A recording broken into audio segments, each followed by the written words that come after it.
Chapter 212. Muyaja could not help but laugh. Where did this child learn to speak so forcefully? Be it family or enemy, your choice has nothing to do with me. In any case, you are not my family. The little lad's voice suddenly deepened. Return mommy to me. I advise you not to touch her. Yintianyo's voice was as cold as ice, making one shudder. His voice was obviously immature, yet his tone was extremely intimidating. Muyaja suddenly realized that even though they were from the same mother's womb, they could not be compared to each other. Compared to him, Xiaoyichen was practically a little angel. His blood flowed in this child's veins. His tone of voice was not inferior to his at all. Despite his young age, he was full of charisma. You're not cute at all, Muyaja commented bluntly as he sat by the bed and reached out to caress Yin Shishir's cheek. Humph. It's none of your business. Yin Tianyu calmed down quickly and paced back and forth slowly. Finally, he sat back on the chair steadily and took out a checkbook from the drawer. His good-looking eyebrows raised slightly. Name your price? ? Muyaja was stunned. How much? How much do you want? Can you stay away from my mommy? How much? Muyaja's lips twitched. Was this child holding a piggy bank and discussing the price with him? You want to negotiate with me? Can't I? Capitalists talk about capital and don't talk nonsense. Yin Tianyu opened the cap of the pen with his mouth. Then, what's the bargaining chip? Is 100 million enough? Muyaja could not help but laugh. 100 million? Where did this child get 100 million? When he was 6 years old, he did not even have a net worth of 10 million, let alone 100 million. He was still considered the crown prince of a financial group. Where did this child get 100 million? It was not that he was belittling this child, it was just unrealistic. Besides, did he even lack 100 million? 100 million US dollars. Is that not enough? Through the microphone, the confrontation between the two men was in a stalemate. It was as if time had frozen. Not enough. Is 1 billion enough? Yin Tianyu smiled nonchalantly as he twirled the fountain pen in his hand like a capitalist who was determined to win. His nonchalant tone and the sky-high price of 9 digits. It was an eye-opener for Muyaja. Why don't we compete fairly? Muyaja suddenly stood up and walked to the floor-to-ceiling window. His tall figure was reflected in the clear glass. The smile on Yin Tianyu's lips froze. Fair competition? If you ask me, no matter how much you pay, it's hard to measure a woman's worth. In your heart, she is priceless. In my heart, she is also priceless. Hehe. You're overestimating yourself. Yin Tianyu mocked him. Mr. Mu, between you and me, who do you think my mommy will choose? You lost. Oh, why don't we wait and see then? Hearing this, Yin Tianyu's expression slowly became uncontrollable. He clenched his fist and gripped the fountain pen tightly. Where did this man get his confidence from? How dare he provoke him? His position in his mommy's heart was unshakable. Was this man challenging him? Chapter 213. This man seemed to be determined to win. Did he want to take mommy away from him? If he lost his mommy, he would be left with nothing. No, he would not allow such a thing to happen. D***. Yin Tianyu clenched his fists and furrowed his brows. From afar, his silhouette was shrouded in an indescribable loneliness. He could not lose his mommy. The call was hung up. Muyaja raised a brow. He erased the call history and threw the phone on the sofa. Regarding the tension between the father and son, they kept it a secret from each other. He would not let Yin Shishir know about the conversation between him and the child. Similarly, that clever child would also hide this from her. Moreover, in front of her, she would still pretend to be innocent and well-behaved. When he returned to the bedside, the woman on the bed was still sleeping soundly. She was so deep in her sleep that she did not hear the tense confrontation between the father and son earlier. She hugged the blanket and snorted a few times like a kitten. Her voice was so soft that it was almost inaudible. He reached out to adjust the blanket for her. In her sleep, she seemed to be dissatisfied with the disturbance. She grumbled a few times, adjusted her sleeping position, and fell back into a deep sleep. He was already tipsy from the alcohol, so he did it again in the car. He wanted to go back here and continue, but she was exhausted. Her delicate face could not hide her tiredness, so he decided to let her go tonight. Yin Tianyo's question seemed to still ring in her ears. Don't provoke my mommy. The young child was like a small beast that had been threatened. His entire body was covered in thorns. Whether it was his words or his tone, it was as if he would not stop until he was in pain. However, it was understandable. Although Yin Tianyu was cold, he was very pure and innocent in nature. All these years, in his pure and innocent world, she was the only one who seriously played the role of a family member. Yin Shishir was the only one who took care of him meticulously and truly loved him to the core. No matter how successful a 6-year-old child was, he was still very dependent on his mother. Now that he and another child wanted to barge in, how could Yin Tianyu not be on guard? How could he not take a defensive stance? On the phone, his tone was stiff and distant, but she could vaguely hear the helplessness and nervousness in his words, and even fear. But did he really provoke her? Mu Yaja frowned slightly. There was a helpless look on his face. If he wanted to provoke her, he wouldn't have let her go 6 years ago. He knew his personality better than anyone else. He was never passionate about something. However, once he wanted something, he would never give it up. Deep down, he was a nostalgic person. The phrase liking the new and hating the old did not apply to him. He also knew that he was born into a wealthy family, so he had no choice. The rich and powerful families were deeply intertwined and had too many interests involved. Especially for a rich and powerful family like the Mu family, there were too many schemes and schemes. Every step they took was as if they were treading on thin ice. Every step they took was as if they were treading on thin ice. With his status, the women around him definitely wouldn't last long. Chapter 214. More than a decade ago, his mother passed away. That parting of life and death was like a rib being cut off from his body. He did not want to experience that feeling again. Hence, he had always spared no effort to build a high wall around Xiaoyichen to protect him. She was like a small fish to him. He had once let her go out of kindness, wanting to give her a free future. However, when they met again 6 years later, he could not let go of her no matter what. He was dissatisfied with her family. He originally thought that she would take that sum of money and run far away. Perhaps she would study abroad, or perhaps she would meet the right man while studying abroad and spend the rest of her life with him. However, it seemed that she did not have a good life in the past 6 years. Her life was bumpy, and there were 2 burdens at home. One was her adoptive mother, and the other was her sister, who was not related by blood. They were like 2 cruel leeches nailed to her, wanting nothing more than to suck her dry. 6 years ago, his assistant had revealed such a detail to him. Yin Shishir was initially unwilling to be a surrogate mother. During her first physical examination, a middle-aged woman was by her side.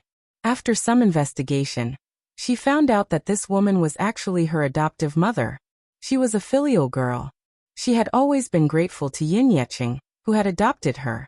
After all, he had never mistreated her, be it in terms of food or clothing. When her adoptive father's career was in crisis, she was also very anxious about it. However, it was her adoptive mother who first suggested that if she signed the surrogacy contract, she would be able to receive a sky-high reward. This could, to a certain extent, alleviate the financial crisis of Yin Yeqing's company. At first, she did not agree to it, thinking that it was too irresponsible. At that time, Li Qin was greedy for money and pressured her step by step. She even threatened her with death, saying that if she did not agree to it, she would not be able to continue living.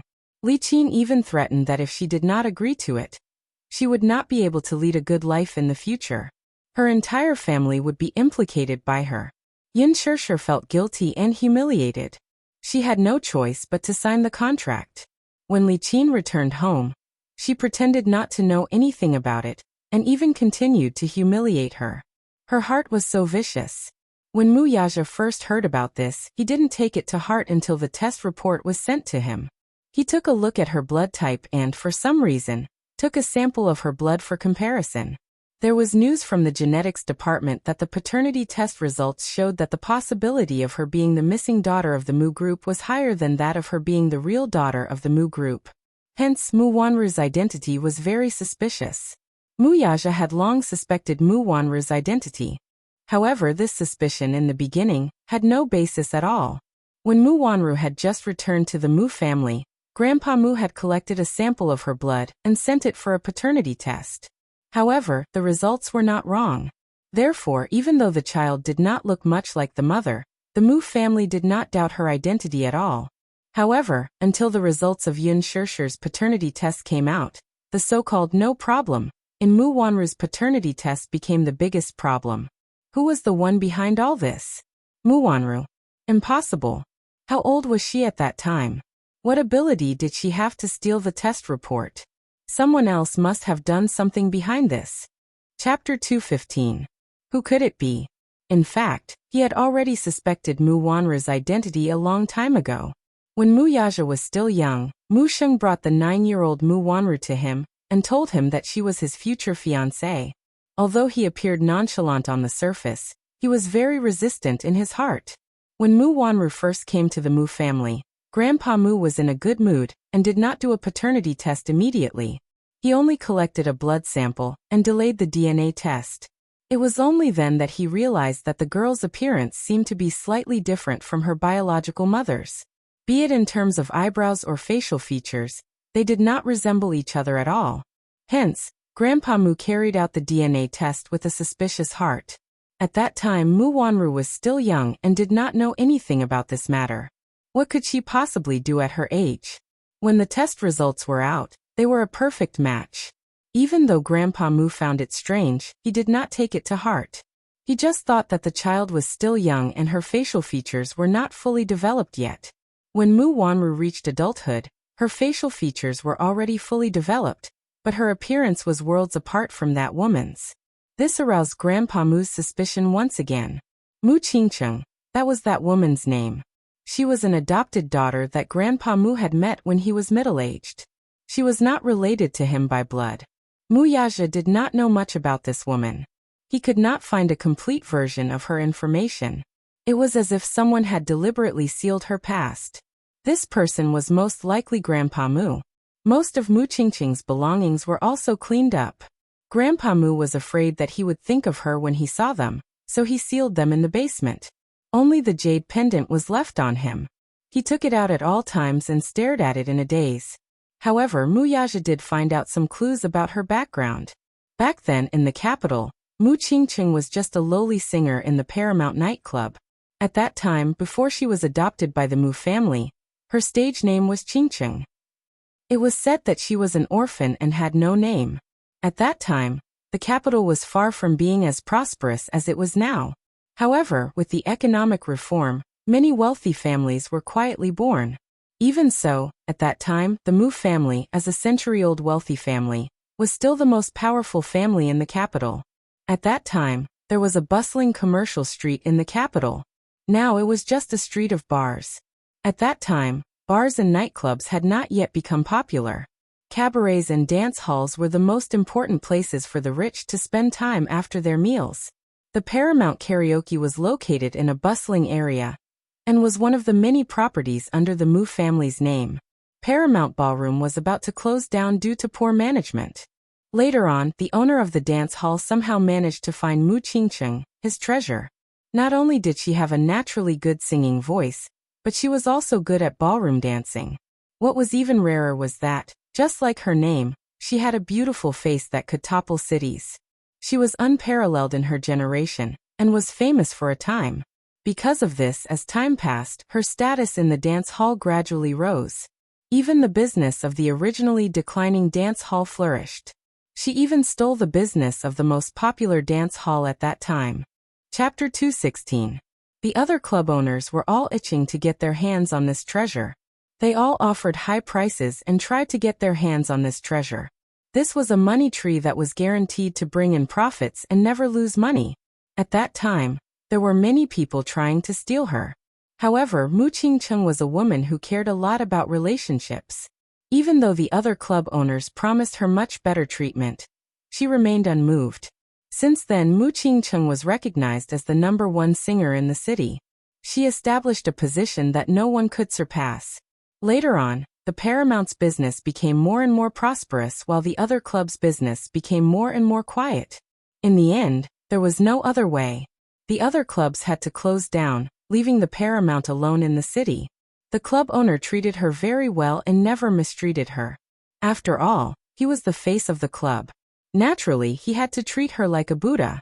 However, as time went by, he slowly began to have some thoughts about it. Since the beginning of time, which man didn't like beautiful women?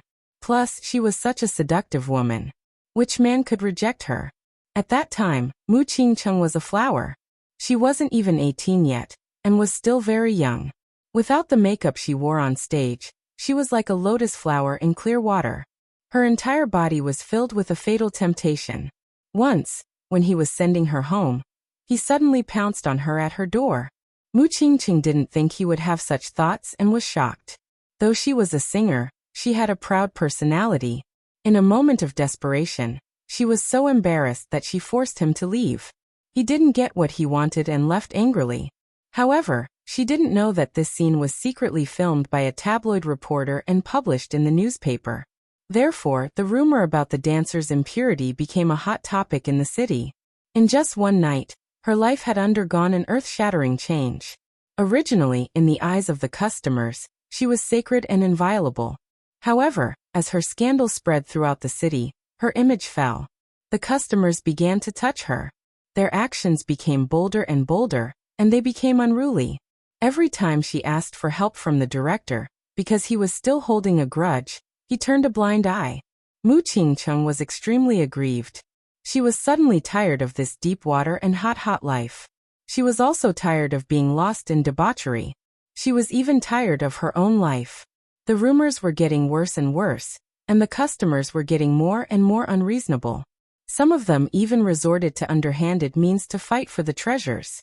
During the most difficult time, Mu Qingqing had no choice but to shamelessly ask for the protection of a man. At that time in the capital, only this man had the ability to protect her and prevent her from being bullied. This man was Mu Qingcheng. Mu Lianqing, Mu Yaja's biological father, was the eldest son of Mu Sheng's first wife, and was the most favored son in his eyes. Mu Lianqing was young and talented. He was only in his 20s, but he was already worth hundreds of millions. At that time, he was already engaged to the daughter of the prestigious Jiang family in the capital. Chapter 217. Be it in the past or present, Mu Wanru's appearance could be said to be a natural beauty. Her beauty, on the other hand, could not even be compared to her pinky.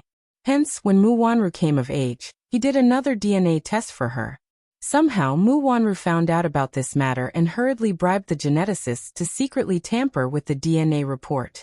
Mu Sheng, however, was kept in the dark and only thought that Mu Qingqing's beauty had no successor. Mu Yaja, however, was aware of this. Before Mu Wanru, he had gotten his hands on the DNA test report without anyone noticing. Hence, he had long known about Mu Wanru's fake identity. Poor Mu Wanru. She was smart for a while but foolish for a lifetime. She only knew that through simple tampering. She thought that she could deceive everyone and hide her identity to the end, continuing to be a rich young lady in a dignified manner. Alas, she had no idea what kind of person Mu Yaja was.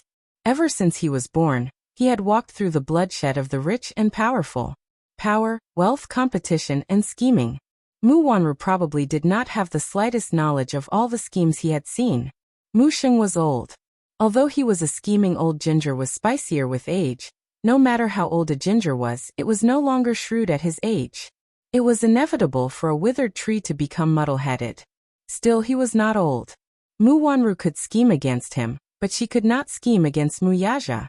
Mu Wanru alone was not enough to make him take action.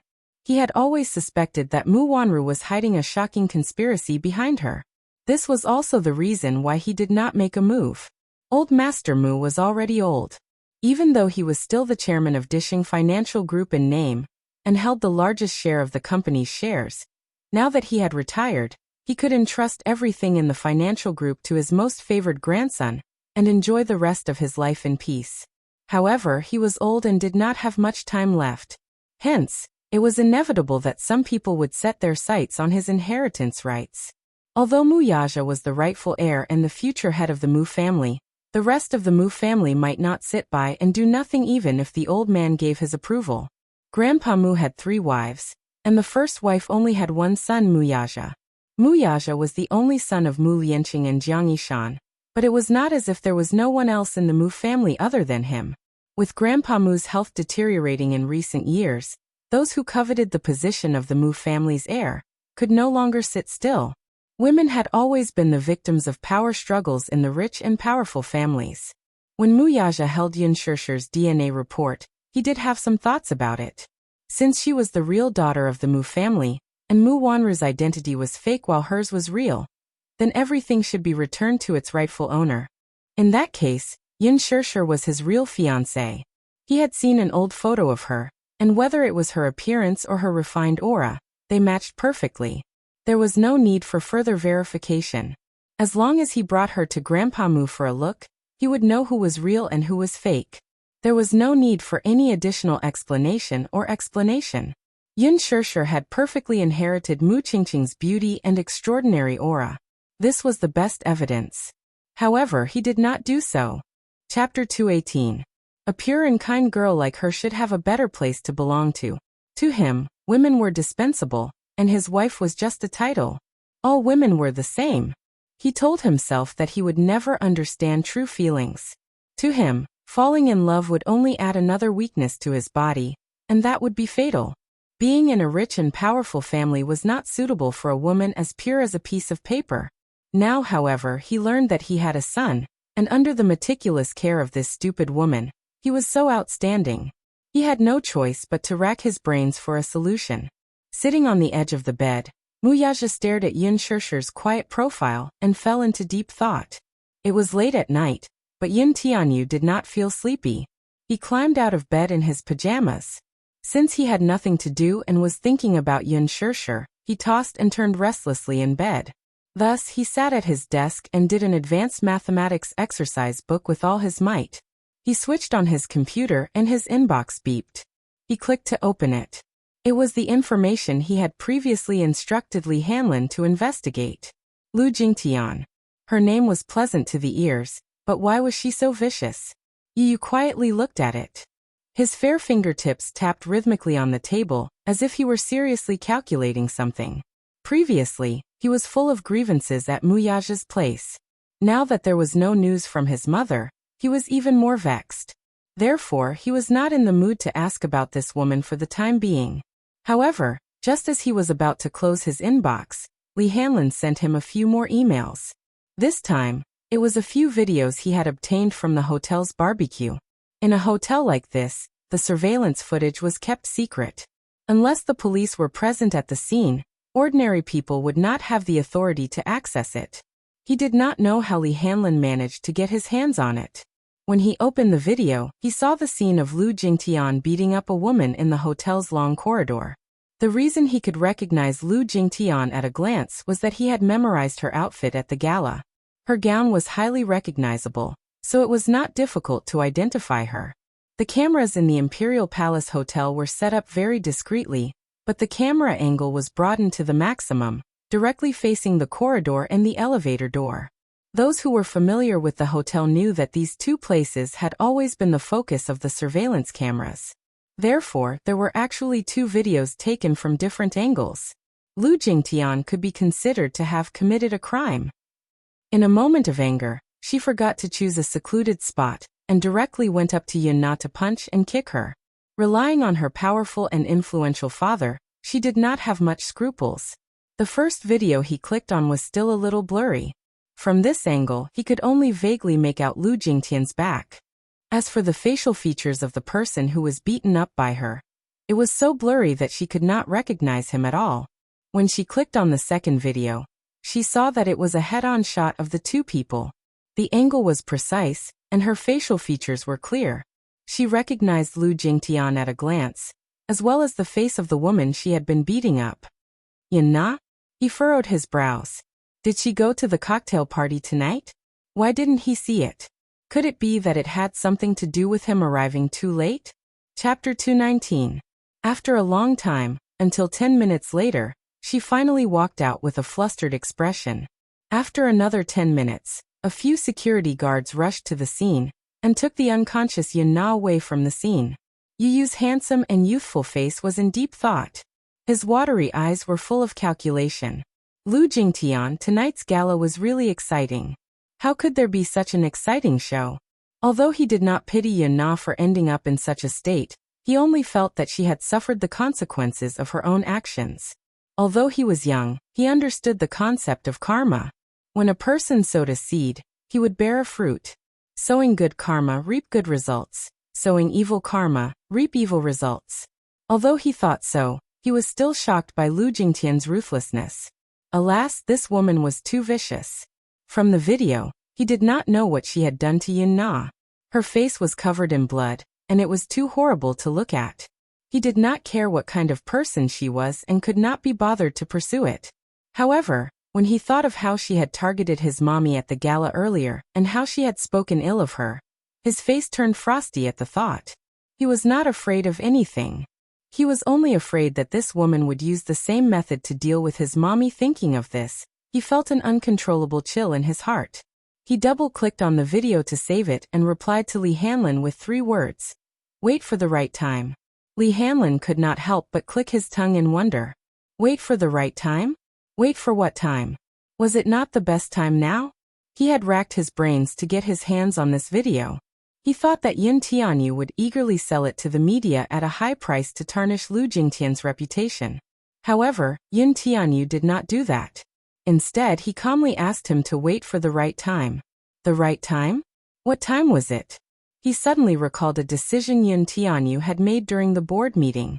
At that time, Leji Holdings had developed a smart toy product, which was approved by all the shareholders. They believed that this product would be a trendsetter once it was introduced to the market. The first batch of orders had already been put into production.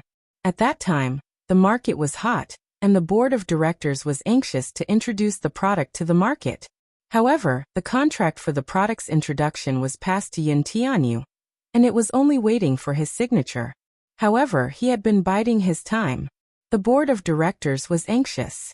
They urged him again and again, but there was no response. They also sent an email with 3 words. Wait for the right time. Timing? What opportunity? Li Hanlin could not help feeling curious. No one knew what Yun Tianyu was up to. Just as the board of directors was at a loss, less than 2 months later, a scandal broke out in the Mattel Toy Company's production chain. After an investigation by the International Supervisory Committee, it was found that the heavy metal lead content in the wooden toys produced under the company's name was excessive.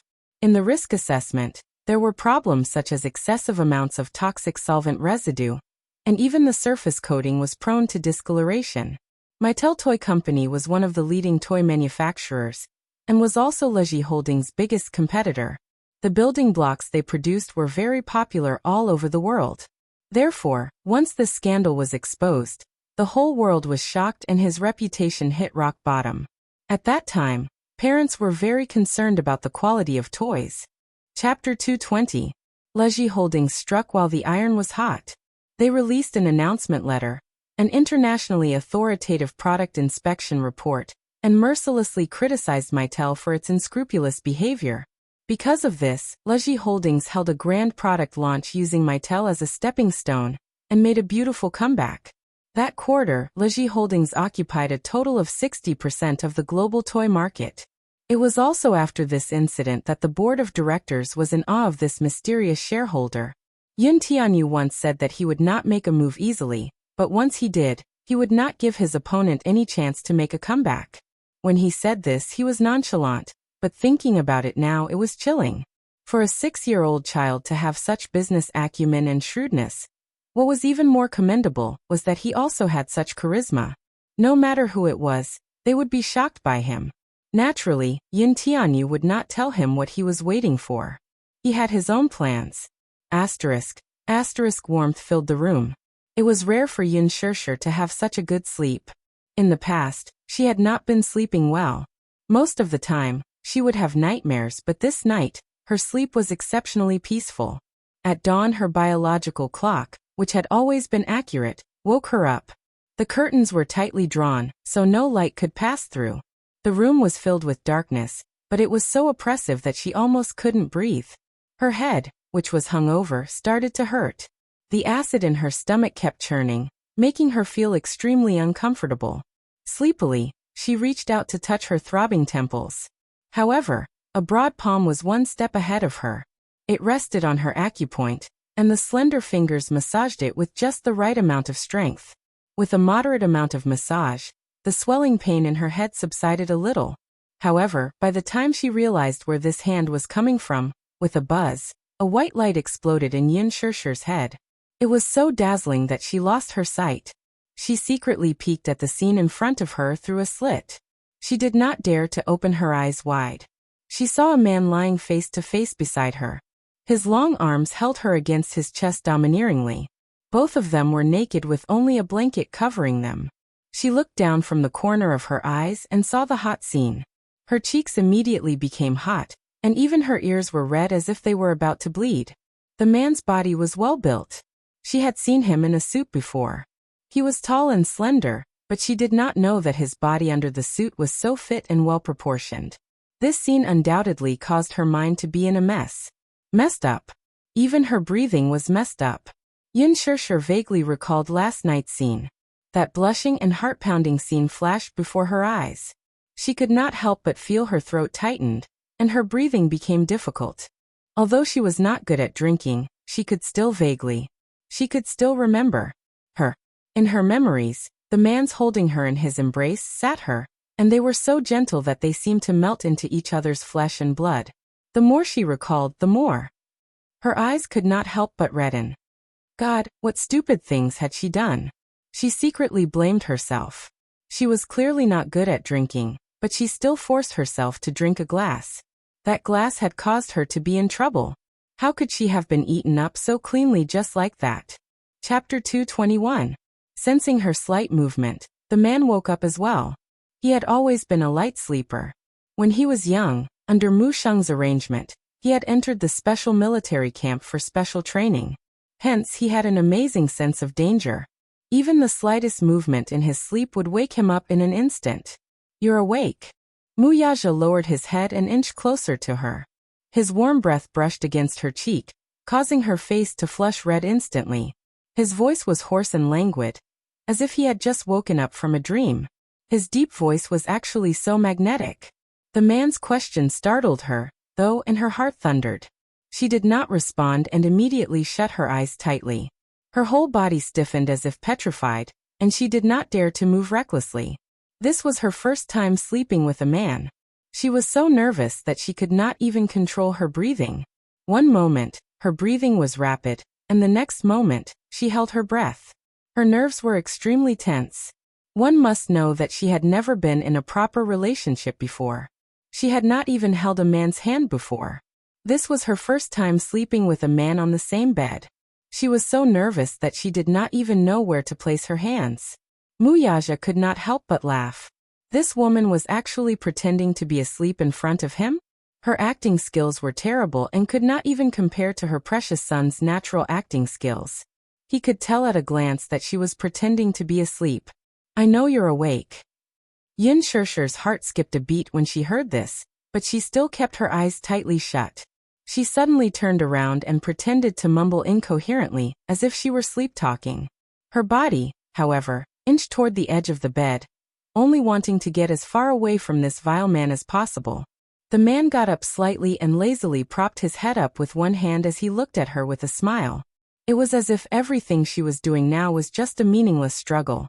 Seeing that she had already moved to the edge of the bed, and was about to roll off if she moved even a little more, he could not stand it any longer and teased, "Now you know to run away?" Mu Yaja laughed inwardly. This woman was really stupid. He had already eaten her dry, but now she wanted to run away. Was it too late? The man reached out and scooped her up with his long arms.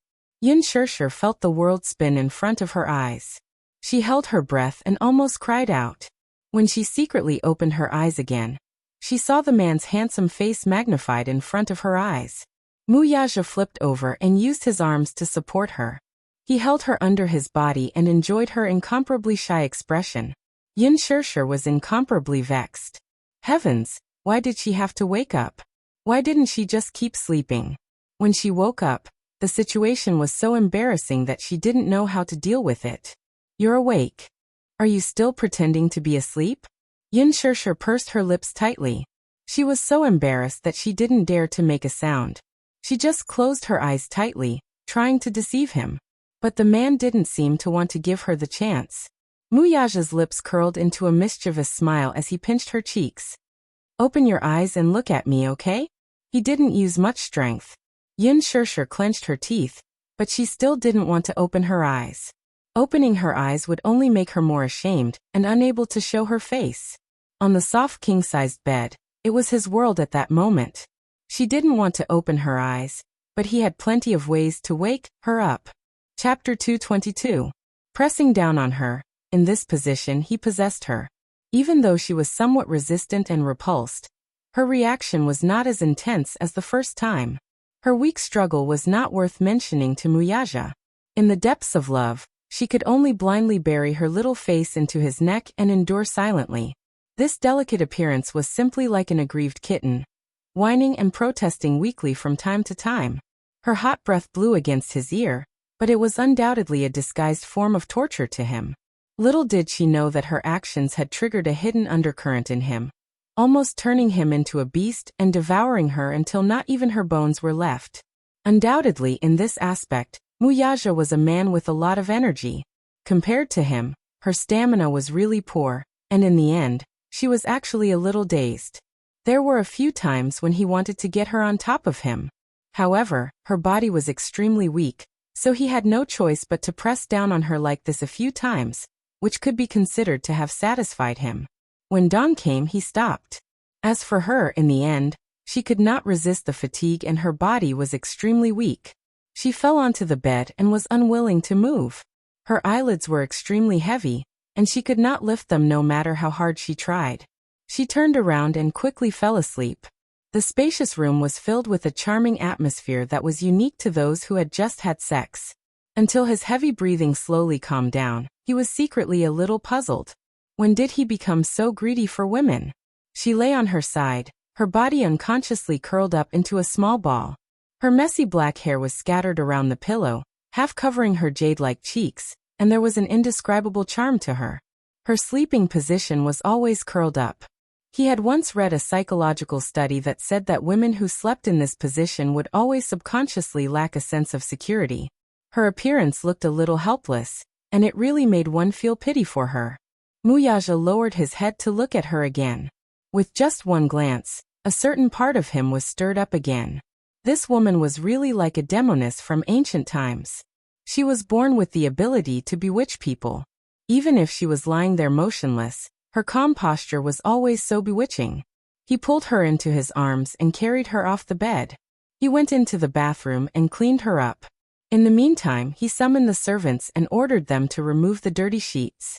In her hazy state, she only felt a warm hand gently wiping her body with a towel. And who was it that carried her to bed? The man's strong and long arms wrapped around her waist as they fell asleep in each other's arms. For the entire night, all she could hear was the sonorous and powerful heartbeat. Thump, thump, thump. For some reason, it was so calming. It was as if he was being carefully protected by someone. That night, she slept very soundly. It was as if she had not had such a peaceful dream in a long time. Just like that, he fell asleep in a daze. Half asleep and half awake, he slept all the way till dawn. When he woke up again, his stomach was growling with hunger. Outside the window, the sun was already shining brightly. He turned his head to look at the electronic clock on the bedside table. It was already 1 in the afternoon. This sleep was so deep that he did not even have a sense of time. Chapter 223. The window was slightly ajar, and the wind blew in through a corner of the curtains. The fresh wind blew in, blowing away the charming atmosphere in the room. Yin Shirshir gradually regained her consciousness. She lay flat on the bed. Her waist and abdomen were unbelievably sore. Especially her thighs, there was still some tearing pain. There was an empty space on one side of the bed. He must have left. At this point, she could occupy the entire bed as she pleased. Reaching out, Yin Shirshir covered herself with the blanket. She was furious and embarrassed. She tossed and turned on the bed, but her heart was weak. She could faintly smell the man's unique fragrance again.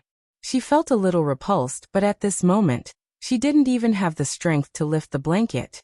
He got out of bed and looked around, only to find that the bedroom was surprisingly big. She walked out of the room. The marble floor of the living room was cold as her bare feet stepped on it. There was a pile of brand new clothes neatly placed on the sofa. The reason why it was brand new was because the labels on the collars had not been cut off in time. The clothes were all very beautiful. Although the style was simple, the quality was top-notch. Just by touching the material of the clothes, she could vaguely guess the price and brand of the clothes. Then she lowered her head to look at the price tag of the clothes. They were all expensive brands, and most of them were luxury goods. Originally, she didn't want to accept the clothes that the man sent over. However, she lowered her head and looked at the bathrobe on her body. She couldn't always walk around in a bathrobe, so she took the clothes into the bedroom and changed. Just as she finished changing, her phone suddenly rang. She was shocked and walked over to pick up the phone. The incoming call was from Gu Xingze. She was slightly taken aback. Given the current situation, she even felt guilty to pick up this call. But why did she feel guilty? Yin Shirshir was conflicted. She didn't answer the call for a long time. After a few seconds, the phone rang again. It was still Gu Xingze calling. She pursed her lips and picked up the phone. Hello, Shirshir. On the other end of the phone, Gu Xingze's voice was a little hoarse, but his tone was gentle. He was afraid that he would scare her. The concern in his voice could not be concealed, causing her eyes to become slightly hot. She walked to the window and pulled the curtains wide open. The sunlight that came in immediately stung her eyes. Yes, Xingze. I heard from Qinzhou yesterday that you drank some wine and got drunk. Are you at home now? Yin Shirshir didn't know how to respond. She didn't even know where she was right now. Outside the window, there was an elegant scenery. This villa was located at the highest point, overlooking the entire villa garden. The scenery was beautiful. It's good that you're home safely. Did you just wake up? On the other end, Gu Xingze mistakenly thought that she had just woken up and said, I'm downstairs. Would you like to have a cup of tea with me? Yin Shirshir was shocked and blurted out subconsciously. I'm not home. There was a long silence on the other end. Where are you? Gu Xingze was a little confused. The car was parked downstairs. He got out of the car and looked up at the dark window of her house. He frowned slightly. Where are you? I'll come and pick you up. Chapter 224. Yeah. Gu Xingze wanted to say something but stopped himself. He only responded with a hum. He wanted to say something, but he realized with frustration that he was in no position to say anything. Yin Shirshir was also very embarrassed. They were separated by a phone. They could hear each other's breathing through the phone. Both of them were silent for a while. It was a long silence. It was as if time had stopped. That was until she heard Gu Xingze's faint sigh from the other end. Shirshir, don't be afraid. Yin Shirshir widened her eyes in surprise. Are you with him? Gu Xingze asked tentatively. The word him reminded her of what had happened last night. Yin Shirshir's scalp went numb. She nodded blankly. She seemed to have forgotten that they were separated by a phone and could not see each other. That man is not as simple as you think. You'd better not have anything to do with him. Gu Xingze's voice revealed an inexplicable anxiety. That man was not as simple as he seemed. It was only yesterday that she truly understood the man's identity. The Mu family was the richest family in the capital. Dishing Financial Group's status was the center of attention. Mu Yaja, this man, had a supreme status from the moment he was born. She did not want to have anything to do with him from the bottom of her heart. There seemed to be a gap between them. They were two different worlds that could not be crossed. There was no future at all. Yin Shirshir said, I know. You don't know Shirshir. This man is not as simple as you think. He paused and his voice deepened. Do you like him? Like that man? No. How could she like such a domineering man? Yin Shirshir was stunned. She immediately shook her head. Her voice was like a broken machine. She could not make a sound. Seeing her silence, Gu Xingze said slowly, that man is very dangerous. You will get hurt if you stay with him. Shirshir, I don't want to see you get hurt. After a moment of silence, he suddenly said, my heart will ache. Yin Shirshir's heart skipped a beat. Her brows furrowed as her mind went blank for a moment. Any woman would lose her resistance in front of a man's gentleness. Yin Shirshir felt the same way. She, who was originally armed to the teeth, instantly lost all her armor in the face of his gentle words. Her lips involuntarily curled into a smile. However, this smile did not last long. Muyaja's sullen, handsome face flashed past her eyes, and she suddenly recalled her current position. This man did not seem to like her to have any contact with other men. Regardless of her position, she was grateful to Gu Xingze. But gratitude did not mean love to him. If she didn't like him, what right did she have to make his heart ache? She said calmly, Xingze, thank you. I don't want to implicate you. Involved? Sure, listen to me. I may be much stronger than you think. He suddenly spoke, but it sounded like a gentle invitation. It was as if this man had spread his wings and gently invited her to hide under his protection. Sure, let me protect you, okay? Yin Shurshu's fingers that were holding the phone suddenly stiffened. She was caught off guard. Her heart seemed to have collapsed. Chapter 225. However, at this moment, she was immersed in her own world of contradictions, and did not notice the dangerous aura that was closing in on her from behind. It wasn't until her phone was snatched away by a large hand that she jumped in shock and reacted. She turned around, only to see the cold and silent man standing behind her. He was looking down at her with an extremely cold gaze. The coldness at the corner of his lips and the sharpness in his eyes revealed that this man was dissatisfied with her at this moment. Sure, are you? Gu Xingze's worried voice came from the phone. However, before he could finish his sentence, the cell phone flew out of the window in a beautiful parabola, along with it. You? Her eyes widened in shock as she watched her phone fall to the ground and shatter into pieces. A chill slowly crept up her heart. The sound of the phone breaking into pieces was heard and she trembled slightly. She bit her lip and her shoulders heaved up and down. The man pulled her back by the shoulder. His tone was cold and clear, but his pair of deep eyes hid too much anger. I thought you were a sensible woman. Yin Shurshu's chest heaved up and down. It was obvious that not only the man, but she was also angered by his actions. When did this man come in? Was he a ghost? How did he suddenly appear behind her without making a sound? This phone was the one that Muyaja had broken her phone and gave her a new one. It was currently the best phone among all the brands. She did not feel sorry for it, but she had used this phone for some time, and there were many precious photos of you in it. Before she could upload them to her computer, this man had smashed it. This phone was very exquisite, but it had been smashed into pieces by this man. It showed how much strength he had used in his hands, and also how angry he was at this moment. Yin Shurshu, too, was infuriated and pushed him away angrily. This is too much. Inexplicable, truly inexplicable. Why are you acting crazy for no reason? She was furious, and all the anger that she had accumulated last night was unleashed. She had always been a gentle person. She knew when to advance and when to retreat. She also knew that she had always left people with leeway. She rarely got angry, and it could even be said that she had a very good temper. She rarely got into disputes with others. This was because Yu had once said that he liked the way she smiled. So, she tried her best to control her temper. But, however, this man had gone too far time and time again. After the outburst of anger, Yin Shurshu walked around him and headed for the door. Muyaja grabbed her arm. Where are we going? Go home. Back to my home. Go home? Not necessarily. The man sneered. Are you going to look for him? Gu Xingze, the man who can protect you? So what if I look for him? It's none of your business. Anyway, I don't want to stay with a lunatic like you. Yin Shurshu gritted her teeth and glared at him with her red eyes. She shook off his hand forcefully. She was caught off guard and was pulled back by the man. The back of her waist hit the windowsill. The sudden pain caught her off guard and she cried out in pain. Muyaja, are you crazy? You appeared behind me silently and got angry for no reason. Are you crazy? Chapter 226.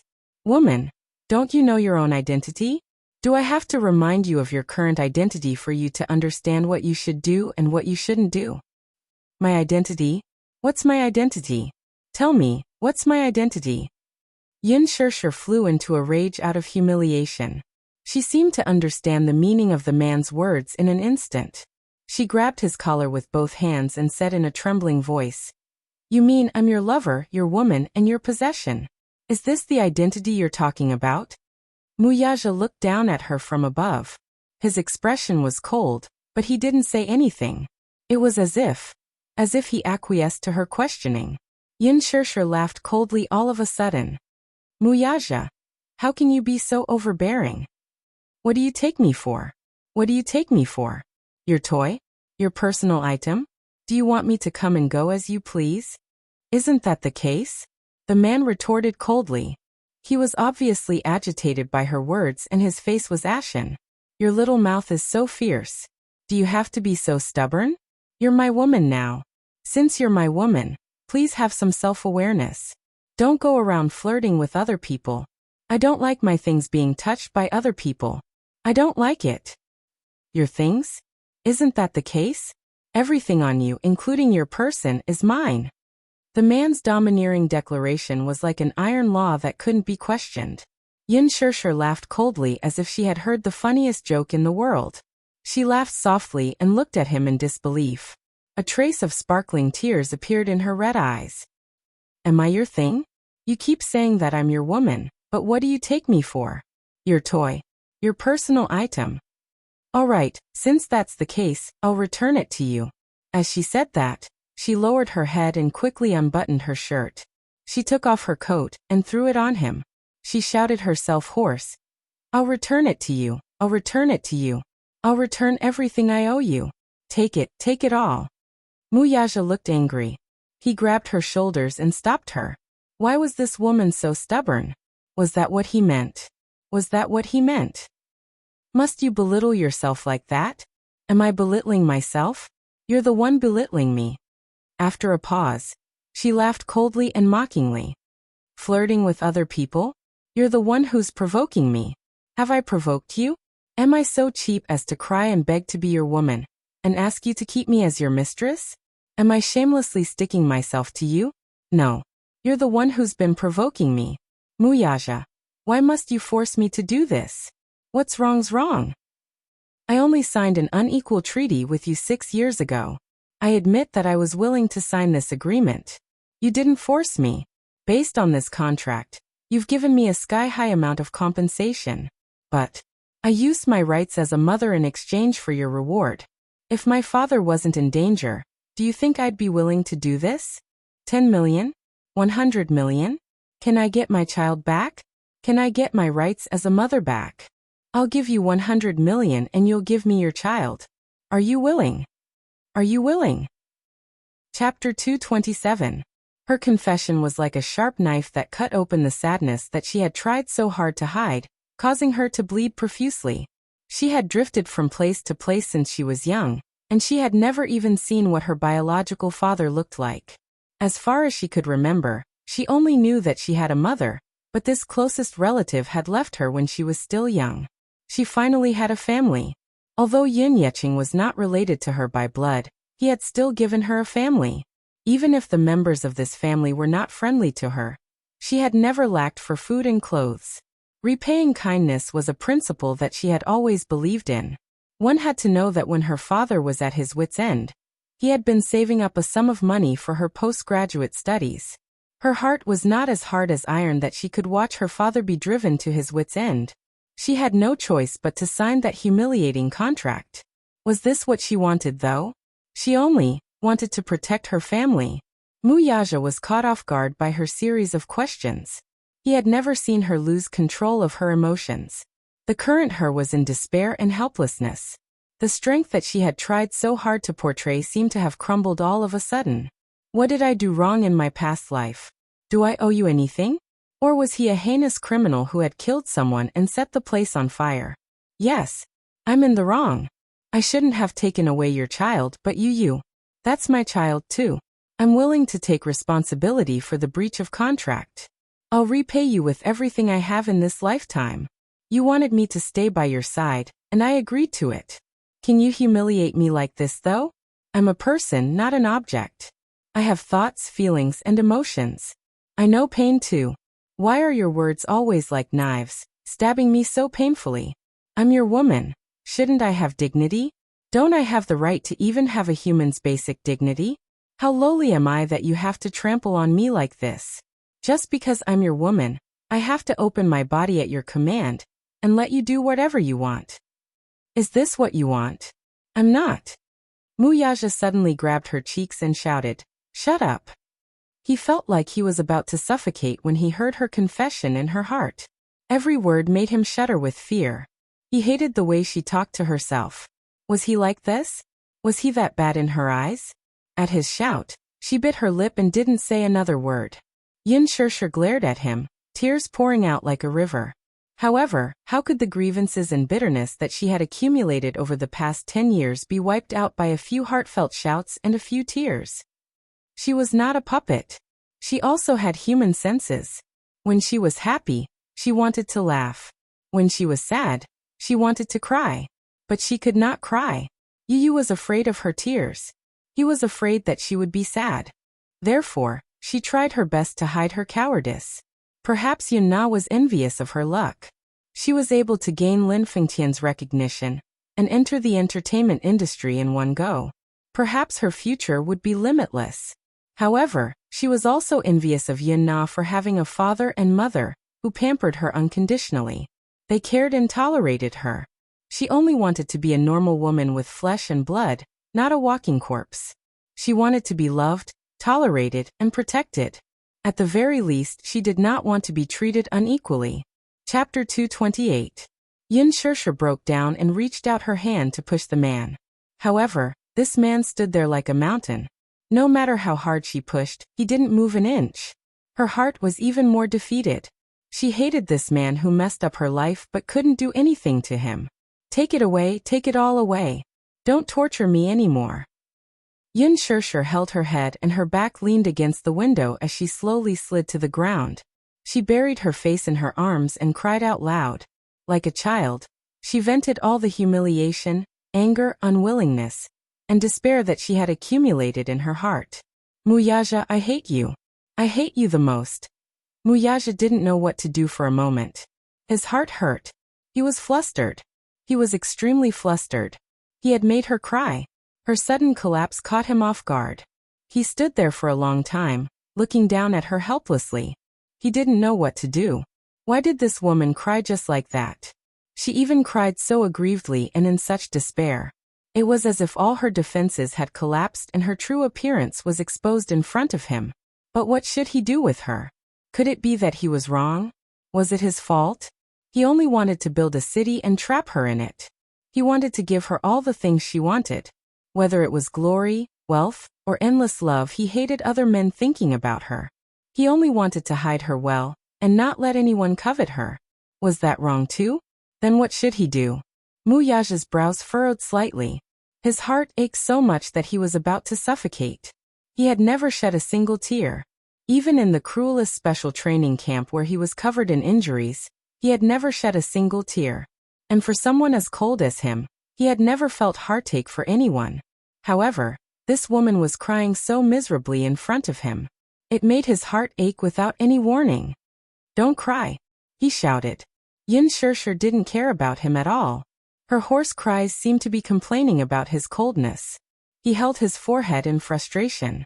A woman's tears had always been a man's trump card when he was caught off guard. It hit the nail on the head, and there was no way to defend against it. Wasn't he the same? Seeing her cry, his heart ached, but he didn't know what to do. He had never coaxed a woman before. Was he supposed to coax her like how he coaxed Xiao Yichen? When Xiao Yichen was younger, he was most afraid of pain. When she was sick, she was especially afraid of being injected with needles. Every time she was injected with needles, she would cry nonstop. He hugged him in his arms and kissed his cheeks. With this coaxing, he wouldn't cry anymore. Lowering his body, he stretched out his long arms and easily scooped her into his embrace. In the past, this woman would have struggled fiercely, rejected him, and run away from him. But now there was none. Her body was extremely soft, allowing him to hold her in his arms. She did not struggle much, but she did not stop crying either. She only lowered her head, crying nonstop. Rubbing her eyes, she didn't look like a 24-year-old woman at all. Instead, she looked like a weak and helpless little girl. She was so delicate and pitiful that it made people want to protect her. Muyaja hugged her and sat on the bed. Just like how he hugged Xiaoyichen, he hugged her in his arms. The man's chest was extremely wide. His chest and the crook of his arm created a world for her to wantonly cry and throw a tantrum. Muyaja lowered his head and wiped away her tears. Lowering his head, he kissed her lips and said in a deep voice, "Don't cry, okay?" Chapter 229. She continued to cry. Her cries were so emotional and heartbroken that it was as if the world was falling apart. Muyaja leaned towards her lips again and bit her hard. He left teeth marks of varying depths on her soft lips, as if he wanted to use this method to block her tears. However, this bite made her tears flow even more violently. A trace of anger flashed across Muyaja's eyes. He bit her hard again and held her lips tightly. His breath smelled like orchids as he said, "Don't cry." The woman in his arms did not avoid his kiss, but neither did she respond. She just held her face in her palms, unwilling to look at him or respond to him. The man frowned. This was a silent protest. Was she protesting against him? Protesting that he did not understand her feelings and did not know how to judge the situation? Or was he not gentle enough and could not be like Gu Xingze and give her a strong hug when she was weak? Thinking of Gu Xingze, he felt anxious for no reason. Damn it. Woman, when are you going to stop crying? He glared at her, but she ignored him. She buried her face in her palms and he did not know what expression she had. Muyaja's eyes narrowed dangerously. He reached out and grabbed her hands that were covering her face. He slowly pulled them away, revealing her face that was drenched in tears. Her entire face was flushed red, especially her eyes. They were red and swollen as if they were bleeding. Her face was wet with tears, but the tears in her eyes continued to flow out rapidly. It was really confusing. Where did all these tears come from? Was this woman really made of water? How could tears flow out of her eyes so continuously? He could not help but lower his head and kiss away the tears at the corner of her eyes. It was salty, warm, and had an indescribable bitterness. Muyaja lowered his eyes and kissed her lips again. This time, it was not as rough as before. He only lightly touched her lips. Lowering his head, he could not stop kissing her tears. His kisses landed on her forehead, the bridge of her nose, the tip of her nose, her cheeks, and finally landed on her lips. This time, he kissed her deeply and did not leave. His gentle kiss was not as forceful as before, nor was it as deep as it had been before. Instead, it was just a light peck on her lips. Even Yin Shirshir could not help but be taken aback by the unprecedented tenderness in his kiss. The man's kiss was full of affection, gentleness, passion, and delicacy. While she was in a daze, Muyaja had already elegantly removed his shirt, revealing his strong chest, his strong shoulders, and his mesmerizing collarbone. She could tell that he was trying his best to endure. He wanted her. This time, he was very careful. He did not attack her like before. Instead, he gently placed her on the bed. The man's fiery hot body slowly pressed down on her, sticking close to her body. His scalding skin felt like it was going to burn her. Hot, so hot. She unconsciously stopped crying and widened her eyes in shock. The man's transformation was hard for her to resist. Her body, because of his caress, was like a soft flower that bloomed under him. His rapid breathing was by her ear. It was sometimes heavy, sometimes light, sometimes rapid, and sometimes suffocating. Her teary eyes were wide open, and she couldn't see his face clearly. While her mind was in a daze, he gently sank into her. Chapter 230. She didn't see his usual storm of passion. Instead, she clenched her teeth tightly and locked her hands around his sexy back. After the extreme pleasure, the man gently buried his face in her neck and gave in to her in a low voice. "I'll dote on you from now on. No one else can." Yin Shirshir was stunned for 2 seconds. She looked at his face with tears in her eyes. Muyaja lowered his head to look at her. His eyes were clearly still filled with anger. He was still angry. However, there was also a strange emotion. Was that heartache? Was he feeling sorry for her? The man got up and carried her into the bathtub. His family's bathtub was really big enough for his tall body to fit in easily. He hugged her in his arms and turned on the shower. The warm water drenched them as they looked at each other. After a long silence, the last bit of anger in the man's eyes disappeared. This time, It was her turn to be at a loss for what to do. She didn't dare move in the bathtub with a man. You're not crying anymore? Muyaja looked at her and reached out to gently scratch her nose. Yin Shirshir turned her head away and ignored him. The man's presence couldn't be ignored, but she didn't know what to do in the current situation. After the battle just now, even though it ended with a battle, and seemed to be a draw, the anger in her heart still didn't dissipate. Muyaja raised his eyebrows, took the bath towel, put on the shower gel, and gently wiped her back. His touch made her shrink back involuntarily, as if she was angry. The man didn't give her a chance to explain. He hugged her body and moved closer to him to wipe her body. His movements were very gentle, but after all, he had never served anyone before. However, he had bathed her twice last night, so he had some experience. He rubbed her back and massaged her waist and neck. After lying down for a day, her body was about to fall apart. The man had extraordinary energy, but she was tormented by him. Her body was sore all over. He was only gently kneading her, but it made her suck in a few breaths of cold air. Hiss, it was sour and painful. This feeling was indescribable. Don't contact him anymore. Muyaja continued slowly. I will change the male lead for that movie. Yin Shirshir's eyes suddenly widened. She turned around and saw Muyaja looking at her calmly. Their eyes met. Switch. Why do you want to change people? I don't like him looking at you. Suddenly he added. I don't like him touching you. I don't like him kissing you. It's that simple. Yin Shirshir glanced at him from the corner of her eyes. She was stunned by his words of dislike. Why not? Dazzling. He pursed his lips. He just didn't like her interacting with other men. Muyaja, why do you care so much about me interacting with other men? Muyaja said matter-of-factly, you are my woman. Why? Muyaja looked at her expression and tensed. Don't change people. She didn't want to implicate Gu Xingze. Why? Do you feel sorry for him? Muyaja's lips curled into a mocking smile. Don't tell me you like him? No.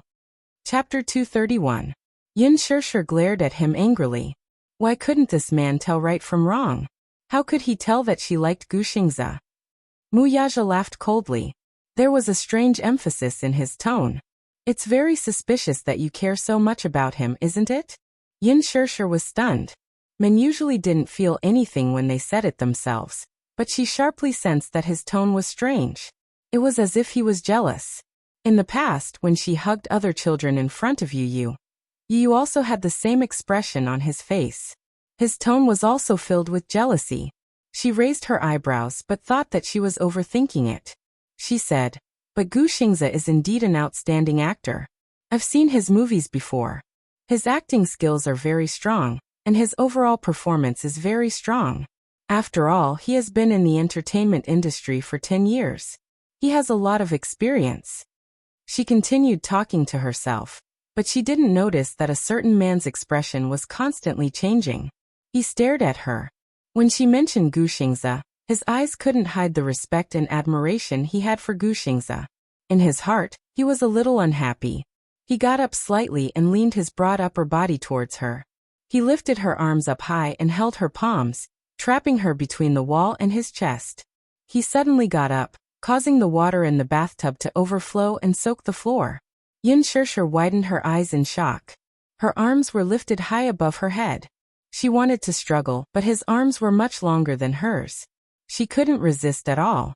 Behind her, her back was pressed against the cold tile surface. A bone-chilling coldness spread from her skin to her limbs. In front of her was his scorching hot male chest. If women were made of water, then this man's body was probably filled with raging flames. His scalding skin was sticking close to her naked body. Her back was 9 feet of ice, but in front of her was a raging inferno. It was as if she was in the midst of ice and fire. What are you doing? She glared at him angrily. She didn't know what was wrong with this man. Muyaja stared intently into her eyes. His deep, almond-shaped eyes narrowed dangerously as he spat out a few words from his thin lips. They were as cold as ice cubes. Are you admiring other men in front of me? Yin Shirshir retorted. Isn't that so? Gu Xingze is gentler than you. He's more romantic than you. Moreover, he's talented and has always taken good care of me. Ah, then is he as handsome as me? Is he as wealthy as my family? He pursed his lips in disdain and rebutted her with a serious expression. The anger in Yun Shirshir's eyes suddenly dissipated. The man in front of her was suddenly very serious. He was like a kindergarten child who was trying his best to compare his wealth. Just like the 4-year-old Yu, when she was carrying the neighbor's child, she also questioned her in a fit of pique. Mommy, why are you carrying another child? Is he cuter, prettier, and smarter than me? Does mommy not love me anymore? She was like a pitiful puppy biting its tail in front of her, complaining that she was giving her love to another child. The difference between her and Yu was that even though Muyaja pretended to be disdainful, she could tell that this man cared a lot about her evaluation of other men. Chapter 232. Muyaja, you're really like a child. Shut up. Muyaja's face stiffened as he said coldly. All right, I understand what you mean. You just want me to say that Gu Xingze is not as handsome as you, not as gentle as you, and not as good as your family background. You're so serious, you're really like a kindergarten child. Are you really 28 years old? Muyaja glared at her coldly, grabbed her chin and bit down hard. You sharp-tongued little thing. She was pitiful when she was pitiful, but she was so hateful when she was hateful. Can you let go of me now, young Master Mu? Yun Shirshir pursed her lips. If you continue to be like this, I'm going to be crippled by you. It's best if you're crippled. Muyaja said coldly, but he let go of her and leaned back lazily. Yun Shirshir rubbed her wrists unhappily. This man was really strong. She couldn't tell that he was so well built under his suit because he usually dressed so well. However, before she could relax and sit down, the man's arm stretched out slightly, grabbed her waist, and pulled her back to his chest, splashing water everywhere. Yun Shirshir fell on his chest and couldn't help but glare at him angrily. Muyaja looked at her and suddenly felt that this girl was so cute even when she had a piercing gaze. If you want to keep his role, sure. But... She looked at him in surprise and stopped abruptly midway through his words. But what? I'll tell Lin Fengtian when the time comes. Muyaja's lips curled up as he spoke. Even though the biggest investor for the Green Apple was not Huan Yu, it did not mean that he did not have a say in the casting of the film. Huan Yu Corporation was the one who had filed a case with the film and television headquarters for this movie. The initial funds for the preparation were also provided by Huan Yu Corporation. When Lin Fengtian invited Gu Xingze to act in the movie, it was also with his approval. After all, he was a capitalist. Investing in a movie was also a business. Naturally, he would not do a losing business. Gu Xingze's box office appeal was not to be underestimated. If he was cast as the male lead, he would at least hold up half of the box office. However, he did not expect that Yun Shirshir would be the female lead. At first, he did not get involved in the casting of the female lead. However, the interaction between Gu Xingze and her at the cocktail party last night was too much of an eyesore. He was a businessman, but he was also a man. In his heart, he had already placed Yun Shirshir under his name. Naturally, he didn't want any other men to covet her. As a man himself, how could he not see that Gu Xingze cared too much about Yun Shirshir? Was this how a senior valued a junior? This was clearly a man's intention towards a woman. Muyaja already had a plan in mind. However, later on, when Lin Fengtian received Muyaja's 3-point agreement, he was completely confused. At first, he thought that Muyaja had specifically asked him to take care of Yun Shirshir. Naturally, he agreed without thinking. Even without Muyaja's request, he would have taken good care of this newbie. This was because he personally acknowledged this newbie with unlimited potential. However, when he read out the first few terms of the 3-point agreement, blood rushed to his head. What **T was this? Chapter 233. In Muyaja's list, the first 3 were 1. No kissing scenes. 2. No bed scenes. 3. No hugging scenes. 4. Just the first 3 points alone made Lin Fengtian so angry that he almost vomited blood. What did that mean? Forget about the second one. No kissing, no holding hands, and no hugging? Was this still filming? Did they have to find a body double to complete the scenes of kissing and holding hands in a teen film? When he found Muyaja to protest, The latter sat at his desk and did not even look at him. He said coldly, "Shoot if you want, otherwise get lost." Lin Fengtian was so angry that he almost had a stroke. What could he do? What else could he do? Who was Muyaja? He was the crown prince of Disheng Financial Group. Everyone in Huanyu Entertainment had to follow his orders. What was the use of his protest? However, this was a story for another day. Yin Shishir did not know what Muyaja was thinking and thought that he had agreed. However, she heard him say, "But there is a condition." What condition? Muyaja's thin lips curled into a charming smile. He said clearly, "Kiss me." Yin Shishir was stunned. Then her cheeks flushed. "You, 1, hey Muyaja. 2. His expression was calm as he counted slowly. He was so relaxed that he looked like a high and mighty monarch waiting for her obedience. Yin Shishir was flustered and exasperated, but there was nothing she could do. She slowly inched closer to him. Ripples appeared on the surface of the water. Their bodies were gradually pressed together. She held his face in her hands and planted a gentle kiss on his warm lips. When she raised her head, she saw the man's pair of pitch-black jade-like eyes, igniting a cluster of flames. Yin Shishir's shoulders trembled. His eyes were very deep and dark, hiding a trace of desire that could not be seen. She couldn't tell, but she could tell that he was hiding something. Thus the two of them faced each other like this. She did not dare to move at all. That's it. What else? Yin Shishir frowned. "Woman, your kissing skills are really bad." Muyaja criticized mercilessly. "I'm sorry, do you want me to practice with other men?" Yin Shishir laughed mockingly. Muyaja immediately glared and threatened. "You dare." He reacted violently as if someone had stepped on his tail. "If you don't have any kissing skills, do you? Is there a need to bite when kissing?" She retorted in embarrassment. Was it her fault? She had never had a proper boyfriend before. At the age of youth, while other girls were enjoying the beauty of youth and having passionate relationships, she was working hard to earn credits, raise Yu, and work to study. Not to mention kissing skills. Even holding hands with Gu Xingza at the cocktail party made her so nervous that her heart was beating like thunder. Muyaja smiled wickedly and said, "Do you want to try whether I have any kissing skills? Who wants to try it with you?" Yin Shishir blushed and said in confusion. Unexpectedly, the man did not seem to have any intention of asking for her opinion. He turned her face and pressed his thin lips against hers without restraint. This kiss was not like the one before, where he was attacking her. Instead, it was a gentle kiss on her lips. His moist tongue gently outlined the shape of her lips, delineating them in detail.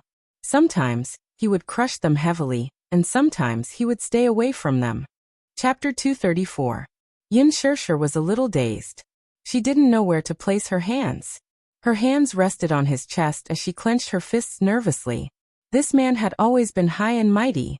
He was like an overlord who could call the wind and summon the rain. He had always been rough and irresistible. However, she couldn't react to his sudden gentleness. On one hand, he was cold and domineering.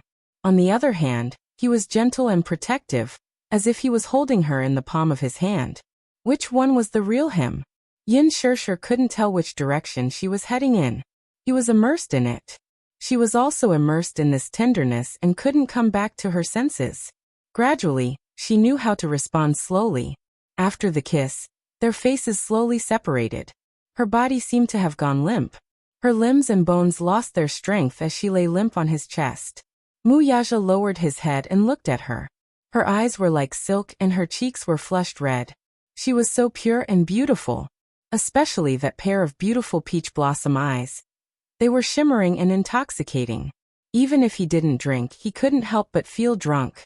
He was intoxicated by her seductive eyes. No man would be able to resist such a woman. Even he couldn't resist such a gaze. He caressed the back of her neck and said softly, "You're not allowed to leave me." Don't. Leave me. He muttered in a low voice. If one didn't listen carefully, they wouldn't be able to hear what he was muttering to himself. Yin Shishir frowned. Her thin lips parted slightly, but before she could say anything, the man spoke first. "You're not allowed to refuse." That domineering Muyaja was back. It was as if the man with tender and sweet eyes just now was just a dream. Without waiting for her to react, the man had already gotten up, put on a bathrobe and walked out. Yin Shirshir was distracted. She lay down in the bathtub and sighed contentedly. She then realized that the bathroom was really as big as 2 of her bedrooms. Lying in the huge bathtub, he felt extremely comfortable. He wished he could just lie there and not get up. However, she suddenly realized that it was getting late. She should go back early, so she quickly got up as well. However, just as she stepped out of the bathtub, her legs went soft and she almost fell to the ground. Muyaja turned to look at her with a mocking smile on his lips. Why can't you even stand properly? Yin Shirshir bit her lips. This man still had the nerve to ask. If he hadn't been so energetic and tortured her, how could she have ended up in such a sorry state? After messing around in the bathtub for a while, her body was still sore and painful. She cursed Muyaja several times in her heart. However, she was too embarrassed to say it out loud. She just glared at him and slowly walked to the bathroom. Muyaja looked at that slender figure and suddenly felt pity in his heart. How could this woman be so thin? When he did it with her, he was always careful, afraid that he would accidentally break her bones. It wasn't a good thing for a woman to be too thin. If she was a little fatter and had some meat on her body, it would be more comfortable to hug. At least it wouldn't feel so cadmium. However, although she was thin, perhaps it was because she had been breastfeeding, her figure was still quite good. Chapter 235. What are you looking at? She said angrily, looking unhappy. The man said matter-of-factly, I'm looking at you. Yin Shirshir pursed her lips and moved her body away, but she saw that he was still staring at her body. That unrestrained gaze swept up and down her smooth body, unable to hide the ridicule in his eyes. She couldn't help but fly into a rage out of humiliation. Don't look anymore. Why are you shy? Muyaja smiled. Yin Shirshir couldn't take it anymore and walked up to him and forcefully pushed him out of the door. Get out. With a pung sound, she locked him out of the door. The man's lips curled up and he chuckled. This was clearly shy. However, he was kind enough to not tease her anymore. Wearing a bathrobe, he walked out of the bathroom looking refreshed and sat on the sofa. He held a glass of red wine in his hand and casually flipped through the newspaper that the helper had passed to him.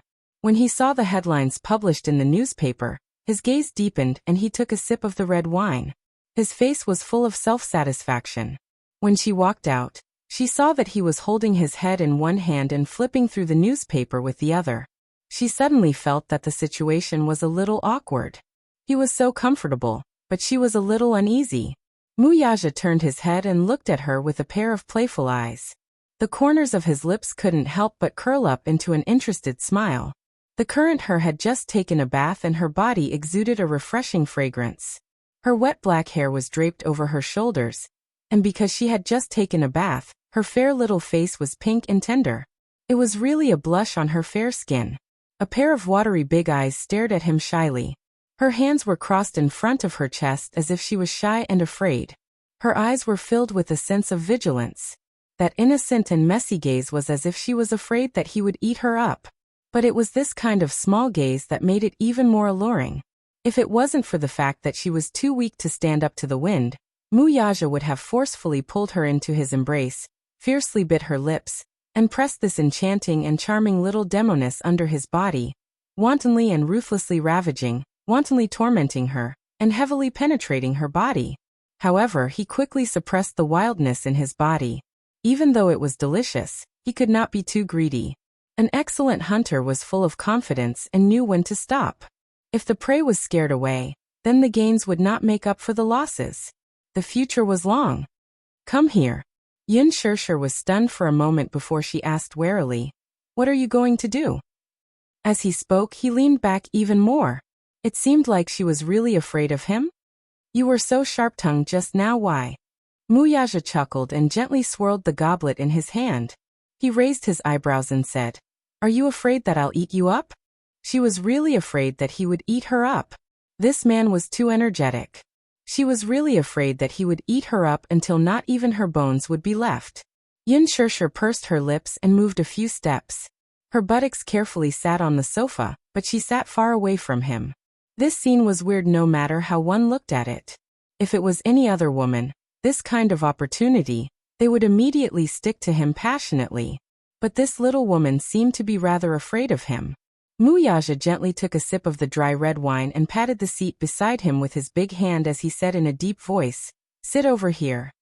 "What? Why are you sitting so far away from me?" Chapter 236. "Then you don't want that?" she said hesitantly. "That? What?" Muyaja raised his eyebrows, but he quickly understood what she meant. So she was really worried that he would eat her up. "All right, stop fooling around. Come here." His voice hardened. Yin Shishir's shoulders could not help but tremble slightly. She was not very willing in her heart. However, she did not dare to go against his orders. Thus she moved inch by inch to his side. When she got closer, she could easily smell the faint fragrance on his body.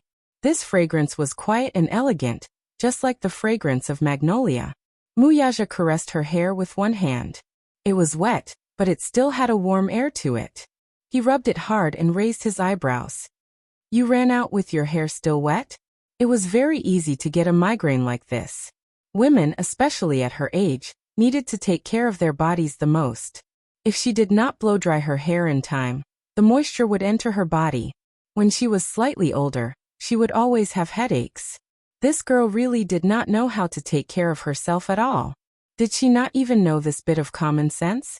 Yin Shishir shook her head and said, "My hair usually dries naturally after I take a shower." Muyaja pinched her cheeks. He did not use too much strength, but there was a hint of teasing. "Go and get a hairdryer. Otherwise you'll catch a cold." As soon as he said that, Yin Shishir widened her eyes in disbelief. Was this man concerned about her? Hearing his almost doting tone, Yin Shishir felt a little warm in her heart. One had to know that in all her life, it seemed that only her father cared about her so much and loved her so much. Ever since her father went bankrupt and her family fell, she had to live under someone else's roof. She could be considered to have been treated coldly. Li Qin and Yin Na always treated her indifferently. In school, because she was always immersed in her studies, she was not close to other students. She was considered a loner in school. The homeroom teacher was very caring towards her, but Yin Shishir was really a girl who knew how to be satisfied. She was also a girl who was easily moved. Because of his words, her little face actually turned red. "I don't know where to find a hairdryer." "In the first drawer of the counter." "Oh." Yin Shishir nodded. She stood up and ran in. He opened the first drawer and saw a large white hairdryer. She picked it up. The hairdryer was very beautiful. At first glance, she could tell that it was very suitable for him. It also looked very high class, just like the ones in the barbershop. However, this hairdryer was really too big and too heavy. She couldn't even hold it with one hand. She felt that it was quite heavy just by holding it, let alone using it. Moreover, her hands were soft and didn't have much strength. The hairdryer was too heavy. After plugging it in, Yin Shishir began to blow dry her hair clumsily. She rarely used the hairdryer because she had too little time. When she was in school, she had to work, study for credits, and rush out her thesis. After working, she would always go home very late. In the morning, she would squeeze out time to wash her hair and rush to work. She would let the wind blow dry her hair naturally. Therefore, she rarely had the leisure to blow dry her hair after taking a shower. Because the hairdryer was too heavy, she had no choice but to hold it with both hands and blow her hair with a strong gust of wind. She naturally didn't know much about blow-drying her hair. She only knew that she had to dry it as soon as possible. Therefore, she turned the wind speed to the maximum. This was bad. Her beautiful hair was blown into a mess just like that. Yin Shishir furrowed her brows in annoyance. She clumsily used one hand to tidy up her hair, but it became even messier. Muyaja heard a few soft moans coming from the bathroom from time to time. He couldn't help but feel a little strange. What was this girl doing again? When he walked to the door to take a look, he couldn't help but be stunned. He saw that Yin Shishir's hair was blown into a mess. The ends of her hair were tied up in knots. At this moment, this little idiot was holding up a comb to comb her hair. However, her hair was half dry and half wet. It was difficult to comb it. She was in so much pain that she looked embarrassed. It seemed like she was in so much pain that tears were about to fall. Chapter 237. He lowered his head, looking very patient and very serious. What surprised her was that these messy knots in his hands were quickly defeated in just a short while. Stupid woman, you don't even know how to blow-dry your hair? As Muyaja spoke, he picked up the hairdryer and turned on the gentle wind, gently drying her hair for her. His slender fingers weaved through her hair with the warm wind, drying strands by strands as his fingertips rubbed her acupuncture points from time to time. Such a gentle action made Yun Shirshir sigh contentedly and moan softly. She lazily closed her eyes and her lips couldn't help but curl up in bliss. So comfortable. She occasionally went to the hairdresser's to get a haircut, and the hairdresser massaged the acupuncture points on her head like this. The man's technique seemed very professional, and didn't lose out to the hairdresser's technique at all. This feeling was really good. In the past, her father had also washed and dried her hair for her. She had lived with her father since she was young, so for a period of time, for her sake, her father didn't hesitate to ask the neighbor's auntie how to tie her hair. Even though the results weren't very good, the twin ponytails were often one high and one low, and the ponytails were tied so tightly that even her scalp felt tight. Because of this, she was mocked by many classmates. But Yun Shirshir still felt that that was the happiest time of her childhood. You seem to be very proficient in this. Yun Shirshir couldn't help but ask curiously. Don't talk about ordinary men. Even women would be helpless in front of such long and dense hair, but you're able to handle it so easily? When Muyaja heard this, he didn't know why, but his originally curved lips suddenly returned to a cold arc and his expression tensed up. She didn't notice the change in his expression and continued to ask, have you had any experience in the past? Muyaja's actions paused slightly as if he had recalled some past events, and his eyes were tinged with a trace of pain. But very quickly, this emotion was suppressed and disappeared in a flash. Very quickly he resumed his usual coldness and only said indifferently, in the past I used to blow hair for people. When Yun Shirshir heard this, she didn't know why, but her heart ached, and strangely, she felt that even her breathing became stuffy. Often bragging to others? Was it a woman? As she thought of this, she suddenly mocked herself helplessly. Of course it was a woman. Only a woman would have such long hair. Was it Muwanru? He often blow-dried her hair? Just like today, when he bragged about himself. Was he going to comb her knotted hair and massage her acupuncture points? Amidst her complicated thoughts, her hair had been blown dry unknowingly. Muyaja put down the hairdryer and hugged her shoulder from behind. Looking at the beautiful person in the mirror, he lifted her beautiful hair with one hand and hooked his lips. So beautiful. Yun Shirshir blushed. Muyaja suddenly lowered his head and sucked on her earlobe. The tip of his tongue tickled her ear, and the man chuckled charmingly. She originally thought that he would do something, but she heard him ask, "Are you hungry?" Yun Shirshir licked her lips and nodded slightly. After a day of nothing, her stomach was already empty. He asked again, "What do you want to eat?" "I'm not eating. I want to hurry home." "Aha." Muyaja gently pecked her cheek again. "You don't have to wait too long. Eat something before you leave, okay?" Chapter 238. Muyaja could not help but laugh. At the mention of Yu, he was reminded of the child he had never met before. His son. Yu? What's his name? Tianyu, she said slowly as she looked at his expression. Tianyu. Muyaja leaned against the door and muttered a few words before looking at her with his deep eyes. It was a nice name. Tianyu. When he was just born, he almost lost his life. Perhaps it was because of God's blessing that he grew up healthily. That's why he was given this name.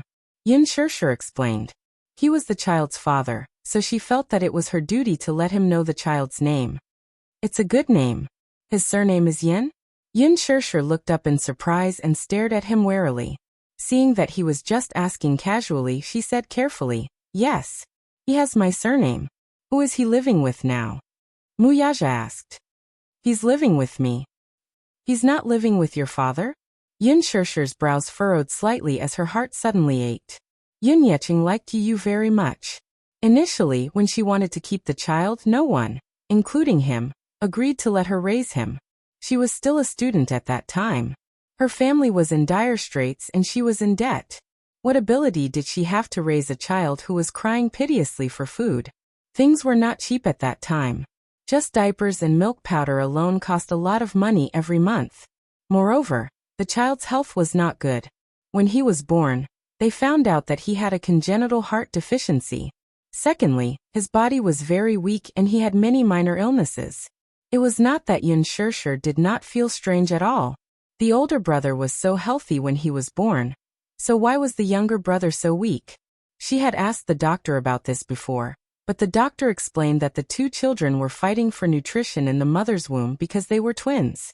Her brother had absorbed enough nutrients, so even though he was born prematurely, he was still very healthy. As soon as he was born, he cried loudly. His voice was loud and full of energy. Even the doctor who delivered him was amazed. However, his brother was in his mother's womb and did not absorb enough nutrients. Moreover, he was born prematurely in August. When he came out, no matter how hard the nurse slapped his butt, he did not make a sound. His face even turned purple. If it weren't for the nurse's experience and the fact that she saw that the child still had a weak vital sign, and hurriedly carried him to the emergency room, the child would have been saved. When he first brought Yu back to the Yun family, Yun Yeching often frowned at the baby in her swaddling clothes. The child looked delicate and cute, and his big eyes were especially bright. However, the family's conditions did not allow it. Wasn't this holding up the child? Fortunately, when Yu grew older, he displayed intelligence and obedience that was beyond the reach of ordinary children. Only then did Yun Yeching change his view of the child and devote more love and care to him. However, his love and care undoubtedly attracted the hatred of Li Qin and Yun Na. Yun Shirshir alone had taken away half of Yun Yeching's love and care. Now that this little B** starred had appeared out of nowhere, how could Yun Na let it go? Hence, she bullied Yun Tianyu every 2 to 3 days. There was once when Yun Shirshir returned home late. Just as she entered the house, she saw Yu expressionlessly hugging the toy that Yun Na had stomped on, and sitting in a corner with a disappointed look. Chapter 239. Mommy, is it because Yu is being naughty? Grandma and Auntie don't like Yu. She was heartbroken when she heard that. Yun Na, on the other hand, did not know the truth of the matter.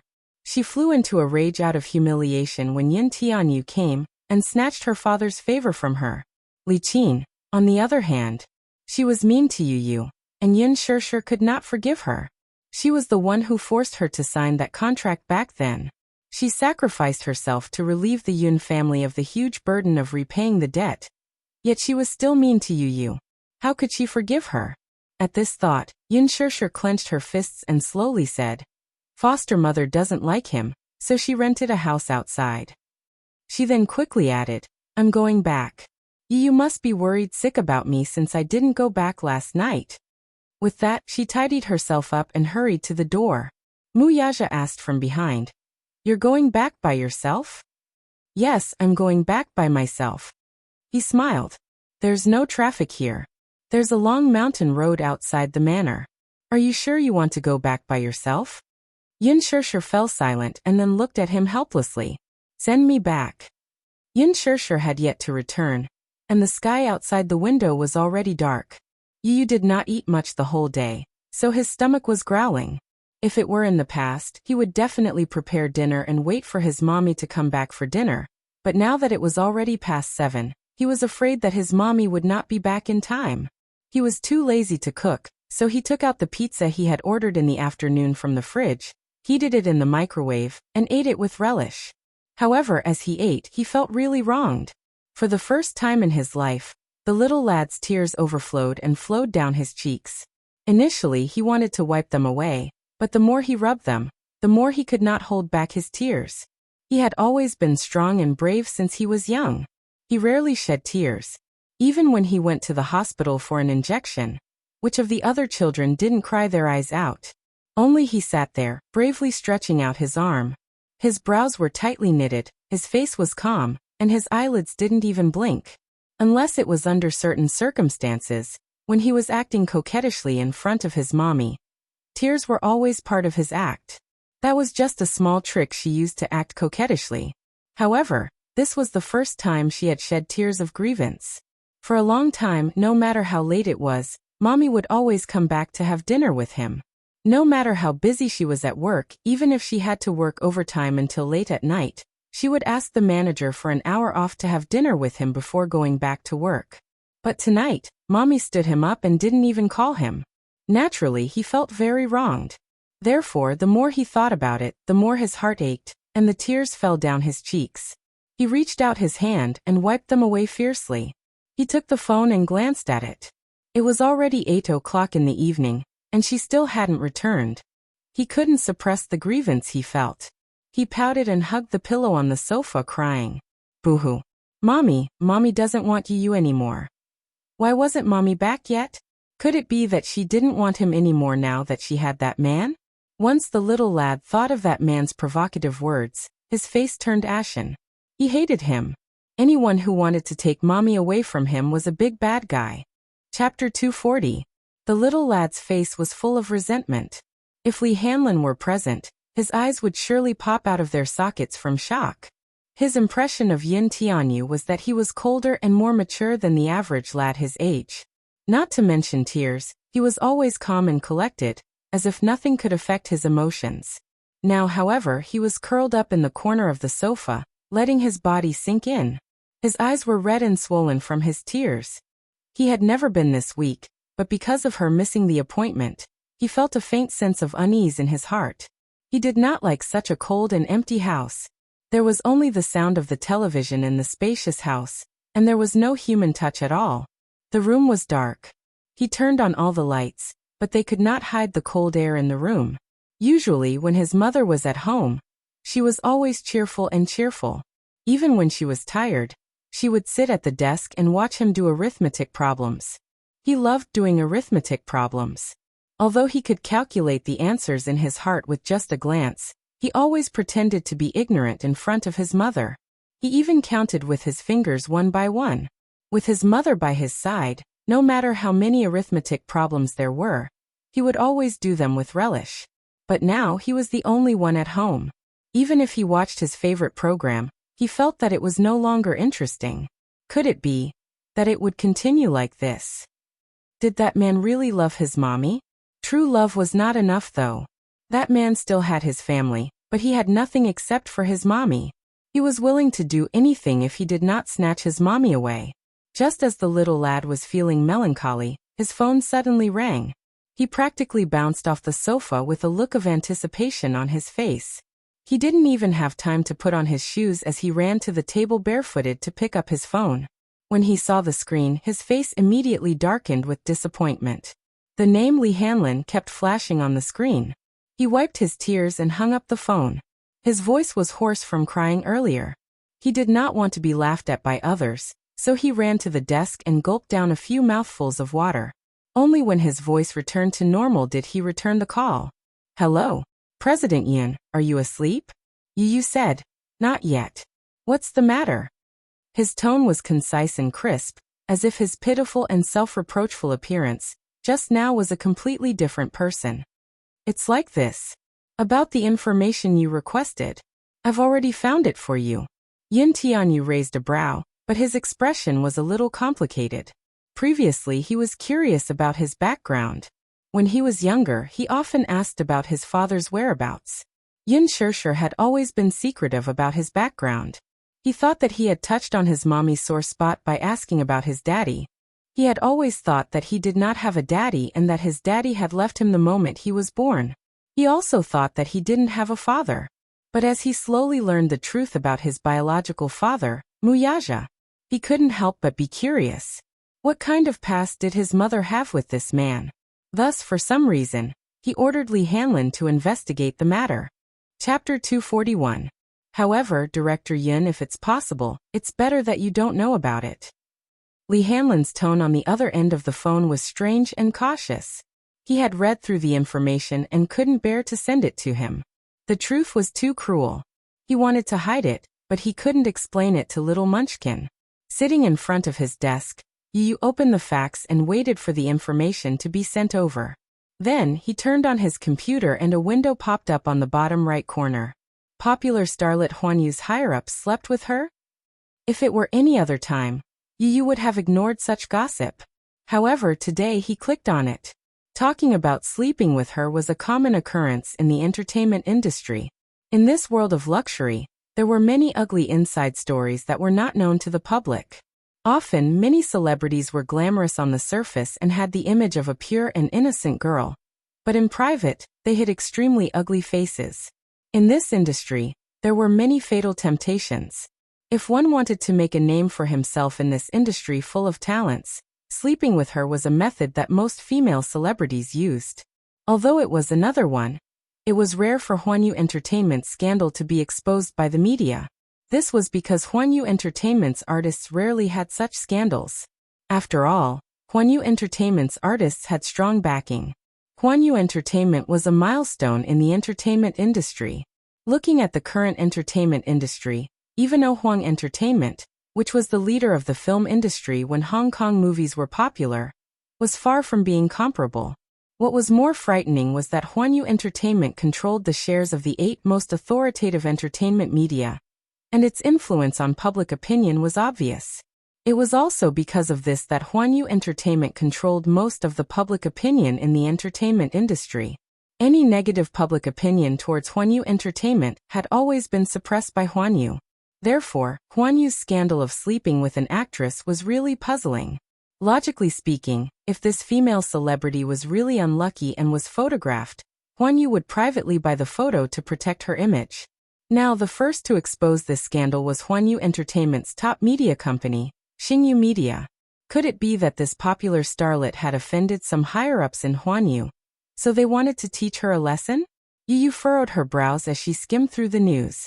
The one who broke the scandal was one of Huanyu Entertainment's most popular actresses, Tang Yu. Early in the morning, Phoenix Entertainment's front page reported the scandal of Tang Yu's overnight stay in a high-rise villa in Huanyu. The evidence was conclusive. In the photo, Tang Yu appeared at the entrance of the villa and walked into the villa with the help of a servant. This executive was a member of the board of directors of Huanyu Entertainment, Li Wenqing. Li Wenqing had always had a bad reputation in the circle. She was even mentioned in the same breath as He Ling. Using his identity as a shareholder, many female celebrities had connections with him. There were rumors that Li Wenqing had a strong taste in certain aspects. She liked to play tricks and do things that were exciting. She was not much better than He Lingxiang. Chapter 242. It was said that the reason why there was such a big commotion this time was because Li Wenqing's first wife caught them red-handed. The commotion this time was not small. Other than the photos that were leaked, there were also secretly taken videos. Li Wenqing was so impatient that he didn't even close the curtains when he was doing it. It seemed that he wasn't afraid of being secretly photographed. He probably didn't expect that things would develop like this. This report also caused quite a big blunder. On the second day of Huanyu's annual cocktail party, all the major media outlets had prepared the headlines in advance. All the artist studios had also stayed up late to prepare for today's headlines. However, early in the morning, Xingyu Media was the first to release a notice on the media outlets. They said that they had caught a young actress trying to climb up the social ladder by cheating and had gotten hold of some juicy news. As soon as the notice was released, many media outlets were dumbfounded. No way. The headline that they had painstakingly concocted had been caught off guard by a Cheng Yaojin who had jumped out halfway? At first, they thought that it was an old trick used by the investors to hype up a movie that was about to be released. They were all veterans of the Jianghu, so they were already used to this kind of method. However, they didn't expect that at 7 o'clock in the morning, once the news about Tang Yu and Li Wenqing's affair was released, it quickly became a hot topic. Seeing that Xingyu Media had taken the lead, all the media outlets couldn't sit still anymore. They all rushed out to dig deeper and more juicy news. Therefore, Tang Yu's old news quickly became the headlines of all the major media outlets. Tang Yu's dark history was dug out by the media from the dust of time, and it was repeated again and again. Before Tang Yu debuted, she was a social support and sat on the stage in a bar. In order to climb up the social ladder, Tang Yu slept with 2 assistant directors and several male leads. Tang Yu and Yang Mi were from the same school, but they were always scheming against each other to get more exposure. Tang Yu bullied a newcomer who just debuted. This time, Tang Yu wished that she could be dug up from head to toe. Her dark history that she couldn't bear to look back on was dug out one by one. The ones who were hurt the most were Tang Yu's loyal fans. On the screen, Tang Yu had always played the role of a naive and sweet girl. Her pure and beautiful image had attracted many otaku fans. However, when they saw the true face of their goddess, it was inevitable that they would be disillusioned. Therefore, her fans became her haters. Tangyu's followers on Weibo dropped from 10 million to 5 million. Female celebrities who had a close relationship with Tangyu, such as Yangmi, began to release drafts to clear their relationship with Tangyu. Now that Tangyu was ruined, most of the celebrities who had a good relationship with her chose to protect themselves. In this entertainment circle, there were many people who took advantage of Tangyu's notoriety to stir up a hot topic. There were many people who hit Tangyu while he was down. It's not suitable for children. Yu mumbled and looked at the fax machine. Seeing that the documents had been sent over, she walked over and picked up the stack of documents. She glanced at them and her face stiffened. His hand that was holding the paper couldn't help but tremble. What? What are these? Could this be the truth he wanted? Li Hanlin's hesitant tone rang in her ears. So this is the reason why he's worried? Just then, the doorbell rang loudly, pulling her out of her thoughts. Yu turned on the CCTV and saw Yun Yeching's face, who was waiting outside. Chapter 243. Yu was at a loss for a moment before his face sank. Why are they here? If it were in the past, he would definitely put on an innocent and romantic front and call him Grandpa obediently. However, after seeing the documents earlier, he felt a sense of alienation when he saw his father's face. However, in the next moment, he suddenly thought of something and smiled strangely. It seems that this grandpa of his is here to ask for a favor, right? Yu? Is your mommy home? Yun Yeching seemed a little uneasy. Come in and talk. He opened the door to let them in, but Yu's expression was extremely cold. From the moment he stepped through the door, Yun Yeching and Li Qin carefully sized him up from head to toe. Yun Yeching felt a little strange. This child is a little different from before. He could not pinpoint exactly what was different about him. He only felt that this child had suddenly become so cold. There was no smile on his face and he looked at him coldly and indifferently. He was no longer as close as before. Yu acutely sensed his strange gaze and glanced back at him. His sharp eyes were so sharp that even the experienced Yun Yeching could not help but be intimidated by them. The look in his eyes was so sharp and sharp. It was not a look that a child of his age should have. Yu, what's wrong with you? Why is he suddenly so cold to me? He used to call me Grandpa affectionately before. What's the reason behind this? I really can't figure it out at the moment. Li Qin snorted. You have no conscience. You don't even call me elder. I don't know how your mommy taught you. Don't you know the rules? Is it up to you to ask how my mommy taught me? Yu retorted coldly. Li Qin could not react in time. She was so angry that her face froze. This child has changed. He has changed. He used to be so submissive when he saw her. Even though she did not like this child, he still called her grandma, warmly every time he saw her. Although she ignored him, this child did not forget his manners. Why was he not polite today and even knew how to talk back? Especially that face, it was extremely cold.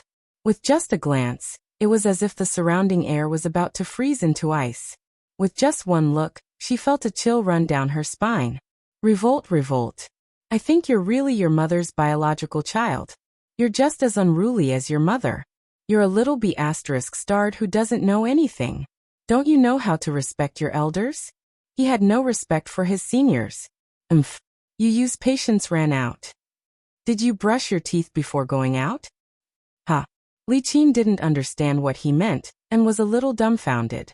He nonchalantly replied, This is my house, so please be mindful of your behavior. Don't only know how embarrassing it is when I chase you out. Li Qin still wanted to say something. At the side, Yun Yeching could not take it anymore. Just shut up. Li Qin looked at him in surprise and saw him glaring at her. It turned out that the shut up was meant for her. However, looking at his sullen face, she did not say anything for the first time. This time, she was here for something important. Chapter 244. Li Qin found it hilarious. This child is only around 7 years old, yet he acts like an old man. He looks even more experienced than me. How does Yun Shishir educate her child? She tried to strike a conversation with him. What do you know? Wait for your mother to come back. We have something to discuss with her. Yu lifted his cold gaze and swept it across Li Qin. That menacing look in his eyes was like that of a leader who had been through a lot of bloodshed. He was mature and arrogant. Her heart involuntarily shrank. She was actually a little timid because of his gaze and kept her mouth shut. After thinking about it carefully, she felt that something was amiss. He was clearly such a young child, yet he had such a murderous look in his eyes. This was truly unbelievable. You don't have to beat around the bush with me. If it's about borrowing money, just get straight to the point. His cold and indifferent tone was mixed with a hint of command. Yin Yeqing was stunned. He and Li Qin looked at each other in disbelief. Yin Yeqing, in particular, could not hide his embarrassment. How did you know that I'm here to borrow money from your mother? If it's about borrowing money, then I won't see you out. Yu ignored his question and quickly asked him to leave. Yin Yeqing was stunned for a moment. Li Qin was even more furious. It was rare for her to have a good talk with Yin Shirshir, but she was met with a cold shoulder by this child. Yin Yeqing said, You won't understand even if I tell you about this. Nana is in the hospital and is in a critical situation. Grandpa doesn't want to do this, but Grandpa has no other choice. I can only come to your mother to think of a solution. Early this morning, the hospital called to inform them that something had happened to Yun Na and that she was now in a ward. They rushed over, but when they saw the person lying on the hospital bed, they almost fainted from shock. Li Qin, in particular, was greatly agitated after witnessing Yun Na's face being disfigured. She kicked up a fuss in the hospital, shouting that she wanted to find the culprit who had harmed her daughter. Alas, the hospital did not know the cause and effect of this matter. The patient was sent to the hospital early in the morning. A mysterious man in a suit paid for all the medical expenses and left in a hurry. Yin Yeqing went to the doctor to ask about Yun Na's condition. The doctor bluntly said, Your lady's face is ruined. There were more than 10 wounds on his face. Just the stitches alone required dozens of stitches. He was afraid that his face would not be able to see anyone in the future. However, the doctor suggested that it was not completely destroyed. If conditions permitted, she could prepare a few 100,000 yuan and find an authoritative beauty agency for plastic surgery. Perhaps she could restore her looks. A few 100,000 was easy to say, but how could the current Yin Yeqing have the ability to fork out so much money at once? While Li Qin was worrying, Yun Na slowly regained consciousness. After she regained her consciousness, she seemed to be more or less aware of the current situation of her face. She cried and threw a tantrum, saying that she didn't want to live if her face was disfigured. Yin Yeqing was heartbroken. How did this person end up like this for no reason? Which bastard was it that disfigured her daughter? How was his daughter going to live in the future? Chapter 245. The nurse rushed over and gave her a dose of tranquilizer. It was only after she fell asleep that Yin Yeqing thought of Yin Shirshir. He wanted to discuss with her what to do now. However, how could you not see through their intentions? Now that Yun Na was facing the crisis of losing her looks, she naturally wanted to raise money for plastic surgery. This was especially so for Li Qin. She could not wait to squeeze his mommy dry before giving up. In the past, she used to call her a little b*tch. Now that her biological daughter was in trouble, she shamelessly came to talk about being a family. He felt that it was hypocritical. In the past he used to call her grandma, and Yin Yeqing grandpa on account of his mommy. Now that the truth of what happened 6 years ago was out, he would no longer be sentimental. How can you speak to your grandpa like that? How can you be so rude at such a young age? Li Qin reprimanded him sternly. Grandpa? I won't admit that I have a grandpa. Yu played with the ring in his hand and said calmly, If he's my grandpa, he'll know how hard mommy has been all these years. And you, Li Qin, I used to call you grandma, but you ignored me. For the past 6 years, you didn't care about mommy and me. Why didn't you think that she's your daughter and I'm your grandson back then? Now that you're in trouble, it's too late for you to bring out your so-called familial love. Yin Yeqing's body stiffened. His face was livid. All these years he had not fulfilled his responsibility as a father. He felt that he owed this daughter of his. However, Yu's attitude toward him was too different. He could not figure out what was going on. Li Qin was displeased and lost her patience. You can't say that. What did the Yun family not treat her well? Even if they neglected her, it's just a small conflict. Blood is thicker than water. No matter what, your grandpa is still your biological grandfather, isn't he? As if he had heard something funny, Yu suddenly sneered and said coldly, blood is thicker than water? Do you really think I don't know that mommy isn't your biological daughter? Yin Yeqing was stunned. How did he know? As for Yin Shishir's identity as an adopted daughter, no one had ever mentioned it to him. How could a child like him know about it? Could it be impossible? He knew his daughter Shishir very well. She had always treated him as her biological father. This daughter of hers had always been very filial. Sure. Since you already know that your mother isn't our biological daughter, shouldn't you be the one to repay the kindness of raising her? Li Qin tried her best, pointing at him and accusing him without holding back, as if she had forgotten that the person in front of her was merely a 6-year-old child. Repay. Yu suddenly got up from her seat and took out a thick stack of documents from the study room. She threw it at Yin Yeqing expressionlessly, her tone as cold as ice. My mommy helped the Yun family once 6 years ago. Li Qin, what do you take my mommy for? Even if you want to humiliate her, I Yun Tianyu won't allow it. Turning around, he sneered. At the same time, Mr. Yun, I kindly advise you and your wife to keep your mouths shut and not talk nonsense to my mommy. You're not to mention today's matter to anyone. Li Qin fumed. You, how can you say that, scram? Yu suddenly pointed at the door and coldly ordered, scram. Yin Yeqing turned around and left. Seeing this, Li Qin hurriedly followed after him. Yu's face was cold. Thinking of the price his mother had paid for the Yun family 6 years ago, her heart ached so much that she was about to suffocate. Her heart really hurt as if it were being pierced. Yu supported herself on the sofa and clutched her chest tightly with one hand. Suddenly, she found it difficult to breathe. Suffocation. It really felt like suffocation. Ha ha ha ha, cold sweat seeped out of his forehead. Yu's body stiffly sat down on the sofa, and his breathing became more and more rapid. He clutched his chest, feeling as if something was blocking his heart. It was so stuffy and painful that he could hardly breathe. Ha ha ha ha. Yu painfully curled into a ball on the sofa. Her fingers clutched her chest tightly and her eyebrows were contorted. Her whole face was pale and colorless from the pain. Bean-sized beads of cold sweat rolled down her face and dripped onto the sofa. Ha ha, his phone suddenly rang. Yu looked in the direction of the ringtone. Clutching his chest, he forced himself to sit up on the sofa. Slowly, almost step by step, he moved his feet. Just as his feet touched the ground, his body swayed, and he fell from the sofa to the floor. Breathe. I can't breathe. He struggled to move to the table, but the ringtone was already cut off. With trembling hands, he picked up the phone and dialed a number. In less than 2 seconds, the call was connected and Li Hanlin's calm voice came through. Director Yin? Director. Li, save me smack. Before he could finish his words, the phone fell to the floor.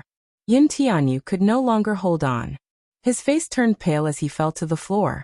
The corner of his lips twitched, and he lost consciousness. Li Hanlin's anxious voice came through the phone. Yo. Yu. Yin Tianyu? Hang in there. I'm coming. Sitting in the car on the way back to the hospital, Yin Yeqing opened the document with trembling hands. He quietly browsed through it page by page. His face became increasingly solemn and gradually turned ashen. Li Qin, who was sitting at the side, trembled with fear. She wanted to poke her head out a few times, but due to the dim lighting in the car and her poor eyesight, she could not see clearly what it was. Thus she asked, Hubby, what exactly is this? Don't talk to me. Yin Yeqing suddenly interrupted her angrily. With a heavy frown, he leaned his head against the seat. Don't talk to me, Li Qin. Don't talk to me. Chapter 246. As the Aston Martin sped along, the shadows of the lush trees flashed by outside the window. The villa was located in the elegant Shanshui garden. There were towering mountains, small streams, and lush green forests. At a glance, it looked like a sea of greenery. The night breeze blew, stirring up the green waves. Under the moonlight, the scenery was enchanting. Alas, at this moment, Yin Shishir, who was sitting in the front passenger seat, looked ahead nervously. From the corner of her eye, she cautiously glanced at the tachometer. The needle was pointing at 4,500. She then looked at the speed of 180 kilometers per hour. Her heart was in her throat at once. Fast, fast.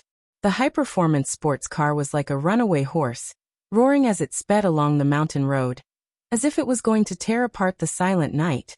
Even though she didn't understand sports cars and didn't know what a 4,500 speed meant, she didn't feel much at first.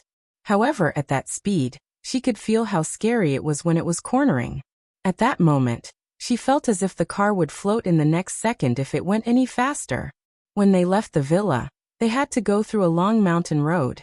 There was only a railing on the side of the road, and below the railing was a cliff. If they hit the railing, the consequences would be unimaginable. Even though the railing looked sturdy, it would be weak under the impact of the sports car.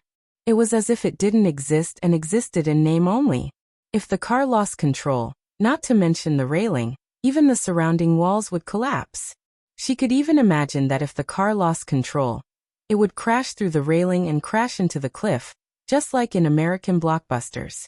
With a loud explosion, the car would really be destroyed and the people inside would die. Muyaja, it's too fast.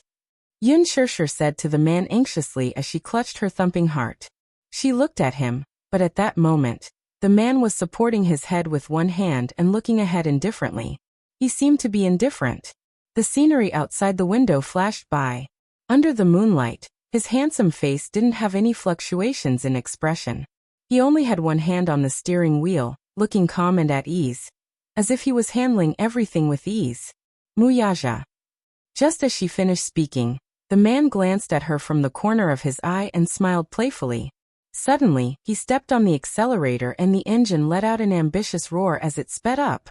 What she didn't know was that to him, let alone 180 yards, even 200 yards was completely within his control. There was a curve in front of them. On the left was a mountain wall filled with strange rocks, while on the right was a bottomless cliff. On the mountain road, the streamlined sports car made a beautiful and smooth turn. Under the moonlight, the bright silver body of the car outlined a dazzling silver line. Ah! Yun Shirshir was so frightened that she cried out involuntarily. Her face suddenly broke out in a thick layer of cold sweat. She was so scared that there was not a trace of blood on her face. Did this man do it on purpose? When the car slowly drove into Yun Shirshir's residence, her face was already pale. The car was parked downstairs and the engine was turned off. Muyaja unbuckled his seatbelt and leaned closer to her, his voice full of ridicule. What? Are you scared stiff? As he spoke, he stretched out his slender fingers and gently flicked her cold cheeks in a somewhat naughty manner. Yun Shirshir came back to her senses and looked over. She glared at him fiercely and asked suspiciously, Muyaja, did you do it on purpose? Chapter 247. On purpose? What do you mean on purpose? He asked while knowing the answer. His lips curled into a wicked arc. Although his tone was innocent, his eyes revealed a satisfied smile. He felt that her frightened appearance was quite cute. Some women not only had beautiful facial features, but their eyes were even more seductive and charming. Even if she was angrily glaring at you, you would still have the illusion that she was acting coquettishly and seducing you. It was extremely charming. His pupils slightly congealed, as if he had been bewitched by her delicate appearance, and he couldn't help but reach out to touch her face with his fingertips. Yun Shirshir coldly avoided him and slapped his hand away. She angrily said, Why are you still pretending to be innocent? Why are you driving so fast? Don't you know that this is very dangerous? Muyaja slightly knitted his brows and pretended to be wronged as he asked back. It was clearly you who kept rushing me. I saw that you were in a rush, so I drove so fast. His mouth moved as he pushed all the blame onto her. The man looked at her with an innocent face. His tone and tone were natural, as if he was silently accusing her of being unreasonable. If anyone else saw this, especially his close subordinates, they would definitely be shocked by his expression at this moment. The president, who was always cold and indifferent, had his brows slightly knitted. His thin lips were slightly pursed and his face was filled with innocence. His pair of eyes hid a smile that couldn't be seen. They would definitely be shocked to the point of being dumbfounded. In their eyes, Muyaja was arrogant and cold. He didn't smile normally and his cold face seemed like it would never have any expression. He also wouldn't be affected by any emotions. His face was originally handsome, but he always had a cold expression that made it hard for people to get close to him. Other than the little young master, he wouldn't smile to anyone else. But now he actually smiled to a woman. However, Yin Shirshir naturally didn't have any awareness. She also didn't feel that he was taking special care of her. She only felt that this man was quite evil. He actually joked about such a dangerous matter. Isn't your speed a little too fast? From the villa in the suburbs, through the continuous mountain roads, through the bustling city, from the manor to her house, the distance of more than 50 kilometers, he actually only used 20 minutes. One had to know. The traffic in the capital was extremely congested. Just driving in the city took 15 minutes, which was more than 30 kilometers of mountain roads. He only used 5 minutes. What kind of concept was this? The fastest train on the high-speed railway was only 493 kilometers per hour. Later, because of an accident, it had to be reduced to 300 kilometers per hour. At 400 kilometers per hour, her ears almost lost their ringing. Even until now, she still hadn't recovered from the ringing. Yin Shirshir didn't want to talk to him. She pushed the car door open and she almost tripped. She was secretly annoyed. She hated herself for not being able to live up to her expectations. She was actually frightened by his driving skills to the point that her legs went soft. But this couldn't blame her. She was in that moment. Did this man's driving skills have to be so terrifying? She raised her wrist to look at her watch. It was already very late. You should be asleep, right? Chapter 248. Yu did not have a father by her side since she was young, so she vowed to work hard to make up for this. After she started working, no matter how busy she was or how late she had to work overtime, she would always make time for dinner. Even if she had to take leave, she would rush home to have dinner with him before rushing back to the office to continue working overtime. Even though this behavior had caused a lot of dissatisfaction, she had never made an exception. Unless there was something special, she would also take leave from him in advance. Even if the little guy would protest and express his dissatisfaction, he would at most tell her to eat on time and go home early over the phone. However, it was rare for her to not return home at night. Last time was the first time. Last night was the second time. Today was the third time. For 2 consecutive days, she did not have dinner with him. Yin Shirshir was very vexed. She raised her head and looked at the window of her house. The lights were still on. Her heart warmed, but at the same time, it ached slightly. This little guy, did he deliberately turn on the lights and wait for her to go home? Yin Shirshir was about to go upstairs when the man behind her called out to her. Are you leaving just like that? Muyaja saw that she intended to go upstairs without him, and a trace of dissatisfaction appeared on his face. What else do you want? Yin Shirshir turned to glare at him. Don't you have anything to say? Muyaja looked at her. Under the moonlight, his deep-set eyes shone slightly. I want to go home.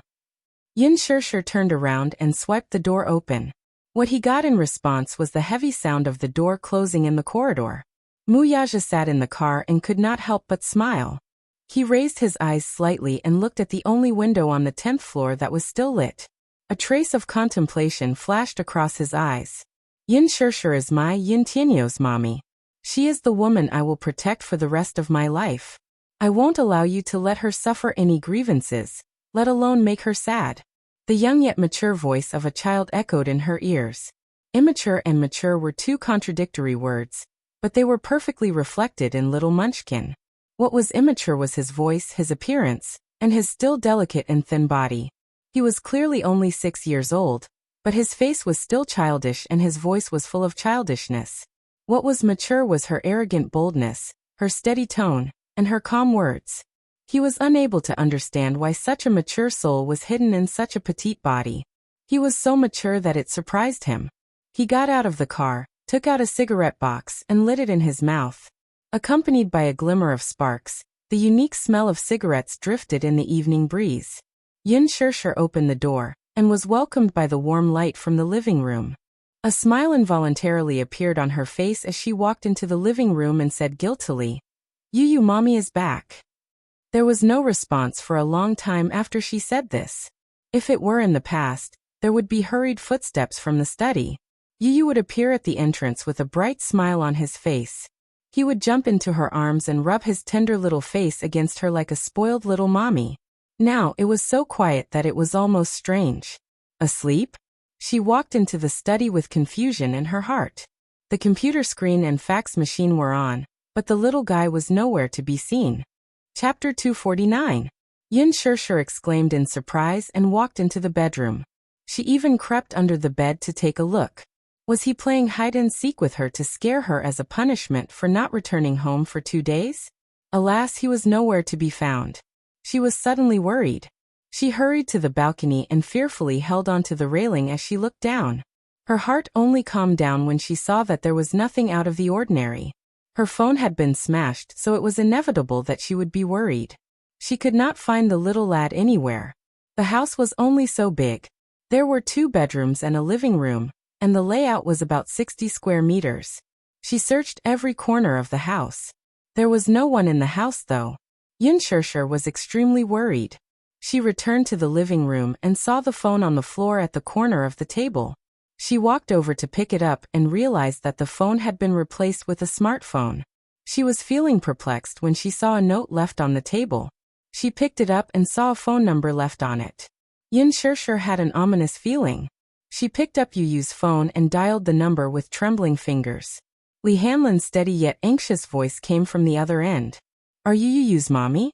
Since it was Yu's phone, there was a caller ID. I am. You are. I'm Director Yin Koff. Li Hanlin paused for a moment before continuing.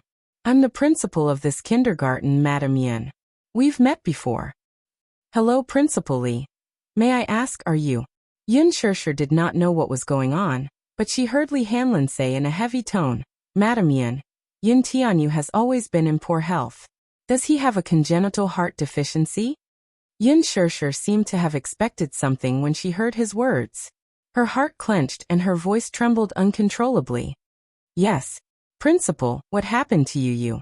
When I got home, I didn't see him at home. There was a note for you on the table. He's in the hospital now. Not long ago, he called me and said that he was feeling unwell. I rushed over and sent him to the hospital. Li Hanlin paused, then suddenly said seriously, Madam Yin, I have to criticize you. As a parent, as a mother, how can you leave your child alone at home? Although Yin Tianyu is usually very obedient and mature, he is still only a 6-year-old child. He is still so young. Can you be at ease leaving him alone at home? Children were naturally ignorant and lacked common sense about safety. This time, it was a relapse, but what about the next time? Many parents left their children at home out of negligence. Their children were playful and accidentally fell off the balcony and got seriously injured. The media leaked that they were poisoned. Were there any lack of such tragedies? You should reflect on yourself. Yin Shirshir was worried sick. When she heard Li Hanlin's reproachful tone, her eyes welled up with tears. She also blamed herself immensely. Yes, Yu was only 6 years old. How could she leave him alone at home? His health was not good to begin with, so she should take good care of him. However, she was so irresponsible. Not only did she leave him at home for a day and a night, but she did not even fulfill the most basic responsibility of a mother when the child was hospitalized because of his illness. What cocktail party? She should not have attended it. What alcohol? She clearly knew her alcohol tolerance, so why did she have to be so stubborn? She should not have drunk. Not to mention a glass, she should not have even taken a sip. Chapter 250. She covered her mouth and asked anxiously with reddened eyes, I'm sorry, Principal. It's all my fault. Where's Yu? Which hospital is he at? I'll be there right away. Okay. I'm at Public Hospital number 1. Hurry over. Yu's condition isn't looking good. He has respiratory problems and hasn't woken up yet. Anyway, be careful on the road. I'll take good care of him. Before he could finish, Yin Shirshir hurriedly picked up her bag, locked the door and rushed downstairs. Downstairs, Muyaja was about to start the car when he saw Yin Shirshir rushing out of the car through the rearview mirror. She looked flustered as she ran towards the main entrance. With a strange feeling in his heart, he pressed the horn twice. Honk honk. The car's horn was exceptionally loud and immediately attracted Yun Shirshir's attention. Seeing that it was his car, she rushed over without a care. The moment the car door opened, she said anxiously, "Muyaja, send me to public hospital number 1. "Why are you going to the hospital?" Muyaja asked curiously. Yun Shirshir's shoulders were trembling. She clutched her bag tightly and her face was filled with self-blame and anxiety. She looked so flustered that she looked like she was about to be defeated. "Yu is at the hospital. I have to rush over immediately. Right away, right away." Muyaja heard this and furrowed his brows slightly. However, he didn't ask further and leaned over. She thought that he was going to do something and wanted to stop him. However, he merely leaned over and buckled her seatbelt. "Don't be afraid. I'm here," he said softly and started the car. He stepped on the accelerator and the car sped out of the main entrance. Yun Shirshir looked at the man's side profile in shock. However, she saw that his handsome face was cold and tense. His expression was calm, and there was no trace of a smile in his eyes. However, he wasn't flustered either as he looked straight ahead. Although she was anxious at this moment, she didn't know why, but she didn't panic like before. The words "don't be afraid, I'm here" seemed to brush away the uneasiness and fear in her heart. However, when she thought of Yu's painful appearance when he was young, her heart clenched tightly again. At this moment in the hospital ward, Lee Hanlon sat on a small stool at the head of the bed and put down his phone. On the hospital bed, Yu, who he said was not awake yet, and not in a good condition, was sitting quietly on the bed with a newspaper in her hands. Seeing that he had hung up on Fairy Tale, she put down the newspaper and crossed her arms. She leaned against the headboard and looked at him with a serious expression. She blinked her big black eyes and saw that he had put down his phone. She quickly asked, "What did you say?" "He hung up. He's probably on his way here." Lee Hanlon asked again, "CEO Yun, what did I say just now?" "There's no problem ahead. Didn't you tell her to be careful on the road?" Yun Tianyu reprimanded. "What if Mommy was in a panic and met with danger on the way here?" Lee Hanlon's face fell with grievance. "I did, but I was afraid that she didn't hear me, so I called back, but no one picked up." Yun Tianyu crossed his arms and nodded solemnly. He calmly listed out rows of formulas in his mind. It was a 30-kilometer journey from the apartment to the public hospital. The subway was at the entrance and the bus stop was a few dozen meters away. There was no need to transfer. The last train was at 9 p.m. She couldn't make it. The bus was too slow, so Mommy must have chosen to take a taxi. It would take about 45 minutes. Chapter 251. Lee Hanlon's eyes twitched. This child. He was so scheming. He was exasperated. Earlier, he had received a call from Little Munchkin, and heard Little Munchkin's painful cries for help. He immediately put down everything he was doing and rushed over. When he opened the door, he saw Little Munchkin lying on the ground. He immediately rushed over and carried him up. Seeing that Little Munchkin had fainted, he didn't know what was going on. He pinched Little Munchkin's philtrum, and was about to give him mouth-to-mouth resuscitation when Little Munchkin opened his eyes. As soon as he woke up, he slapped his face to the side. Disgusting. Just as Lee Hanlon was feeling extremely wronged, he saw the little boy leaning weakly in his arms. His breathing was rapid and his face was flushed red. He quickly asked what was going on. He immediately pointed to the medicine box on the cabinet and said, Bring it over." Lee Hanlon immediately brought the medicine box over. The little boy struggled to find the medicine bottle and took a pill. However, his symptoms did not improve. He hurriedly sent him to the public hospital. After emergency treatment, his condition was finally alleviated. However, his following request left him dumbfounded. "Later, if my mommy calls you, please make my condition sound more serious." Lee Hanlon's eyes widened when he heard this. "President Yun, don't you love your mommy the most? Aren't you afraid that she will be worried? Shouldn't she be worried about me?" Yu retorted unhappily. He was speechless. Lee Hanlon pondered for a long time. It seemed that his words made sense. She left me alone at home for a day and a night. Shouldn't she blame herself and reflect on herself? Yes, so, just once will be enough. Let her love me more. As Yu spoke, he lowered his head and gripped the corner of the blanket tightly. His furrowed brows made his back view look helpless. Only when one has lost something will they know how to cherish it. However, once you lose it, you can never get it back. That was how the phone call came to be. He had always doted on his mommy, no matter how big or small the matter was. As long as she could take care of herself, he would never ask too much of this stupid mommy. He only asked her to take care of herself so that he would be at ease. However, he realized that sometimes, he would rather be a little more vulnerable and rely on her a little more. Only then would mommy's thoughts be more focused on him. Oh, you nodded and frowned. I don't think it's serious enough. What's not good? You shouldn't say that. He was silent for a moment, his eyes cold. Suddenly he said, you should say that I almost died. Yin Tianyu's sinister smile sent a chill down Li Hanlin's spine.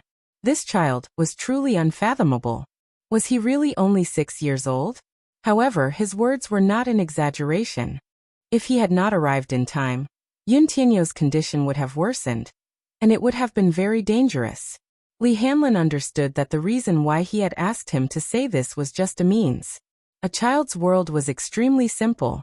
They did not know how to beat around the bush or how to use tricks. Although Yin Tianyu was considered outstanding among the children, his outstanding EQ and IQ were unattainable by the other children. However, deep down he was also incomparably simple. He only knew that if he appeared a little more vulnerable and pitiful, his mommy would show more love and care for him.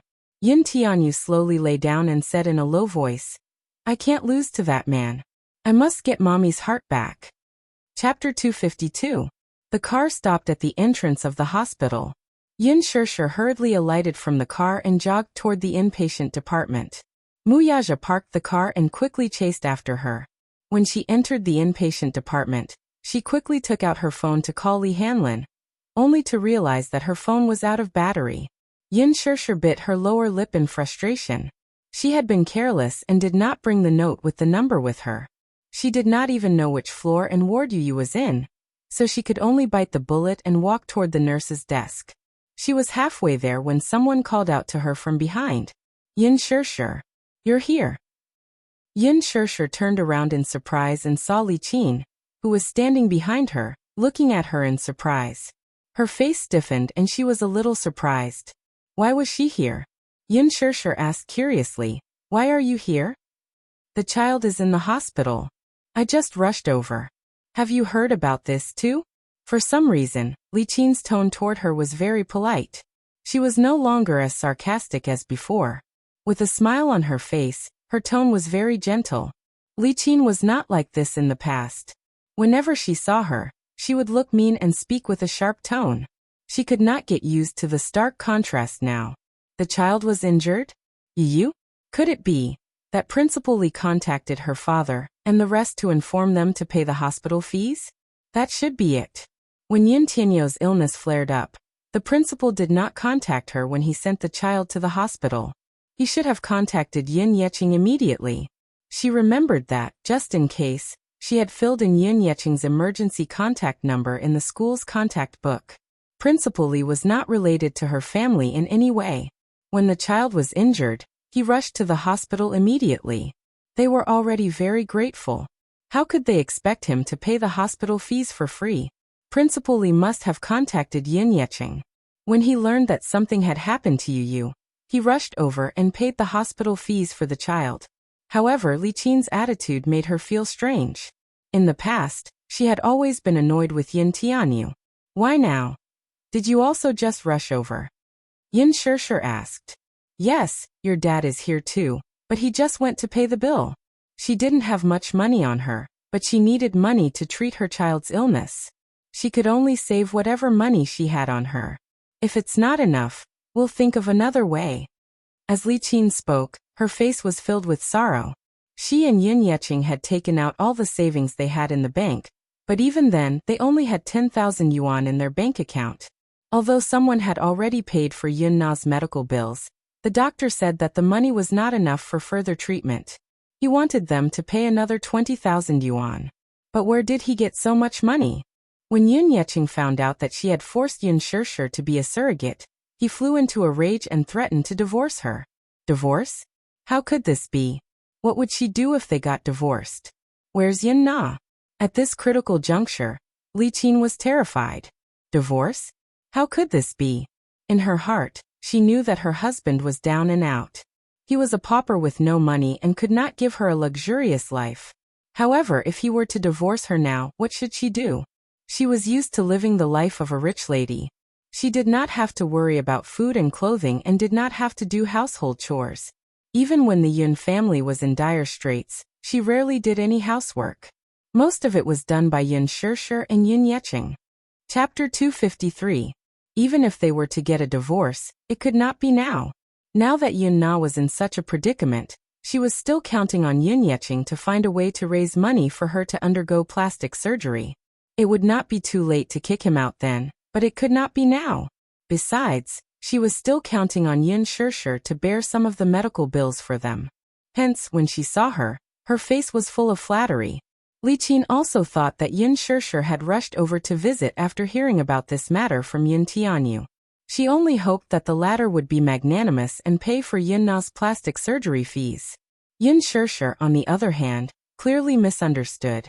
She thought that Li Qin had rushed over to visit Yu out of goodwill and paid for his hospitalization fees. She could not help but sigh inwardly. Sigh. This child is so pitiful. Her voice is hoarse from crying. My heart aches to see her like this. The doctor asked for 20,000 yuan, but your father and I only managed to scrape together less than 10,000 yuan after half a day of hard work. This is a time of worry. Don't worry, I brought the money. Which ward is he in? Yun Shirshir asked anxiously when she thought of Yu. You brought the money? That's great. Li Qin immediately pulled her hand and led her into the elevator. When the elevator reached the 8th floor, Li Qin hurriedly led her toward 5020.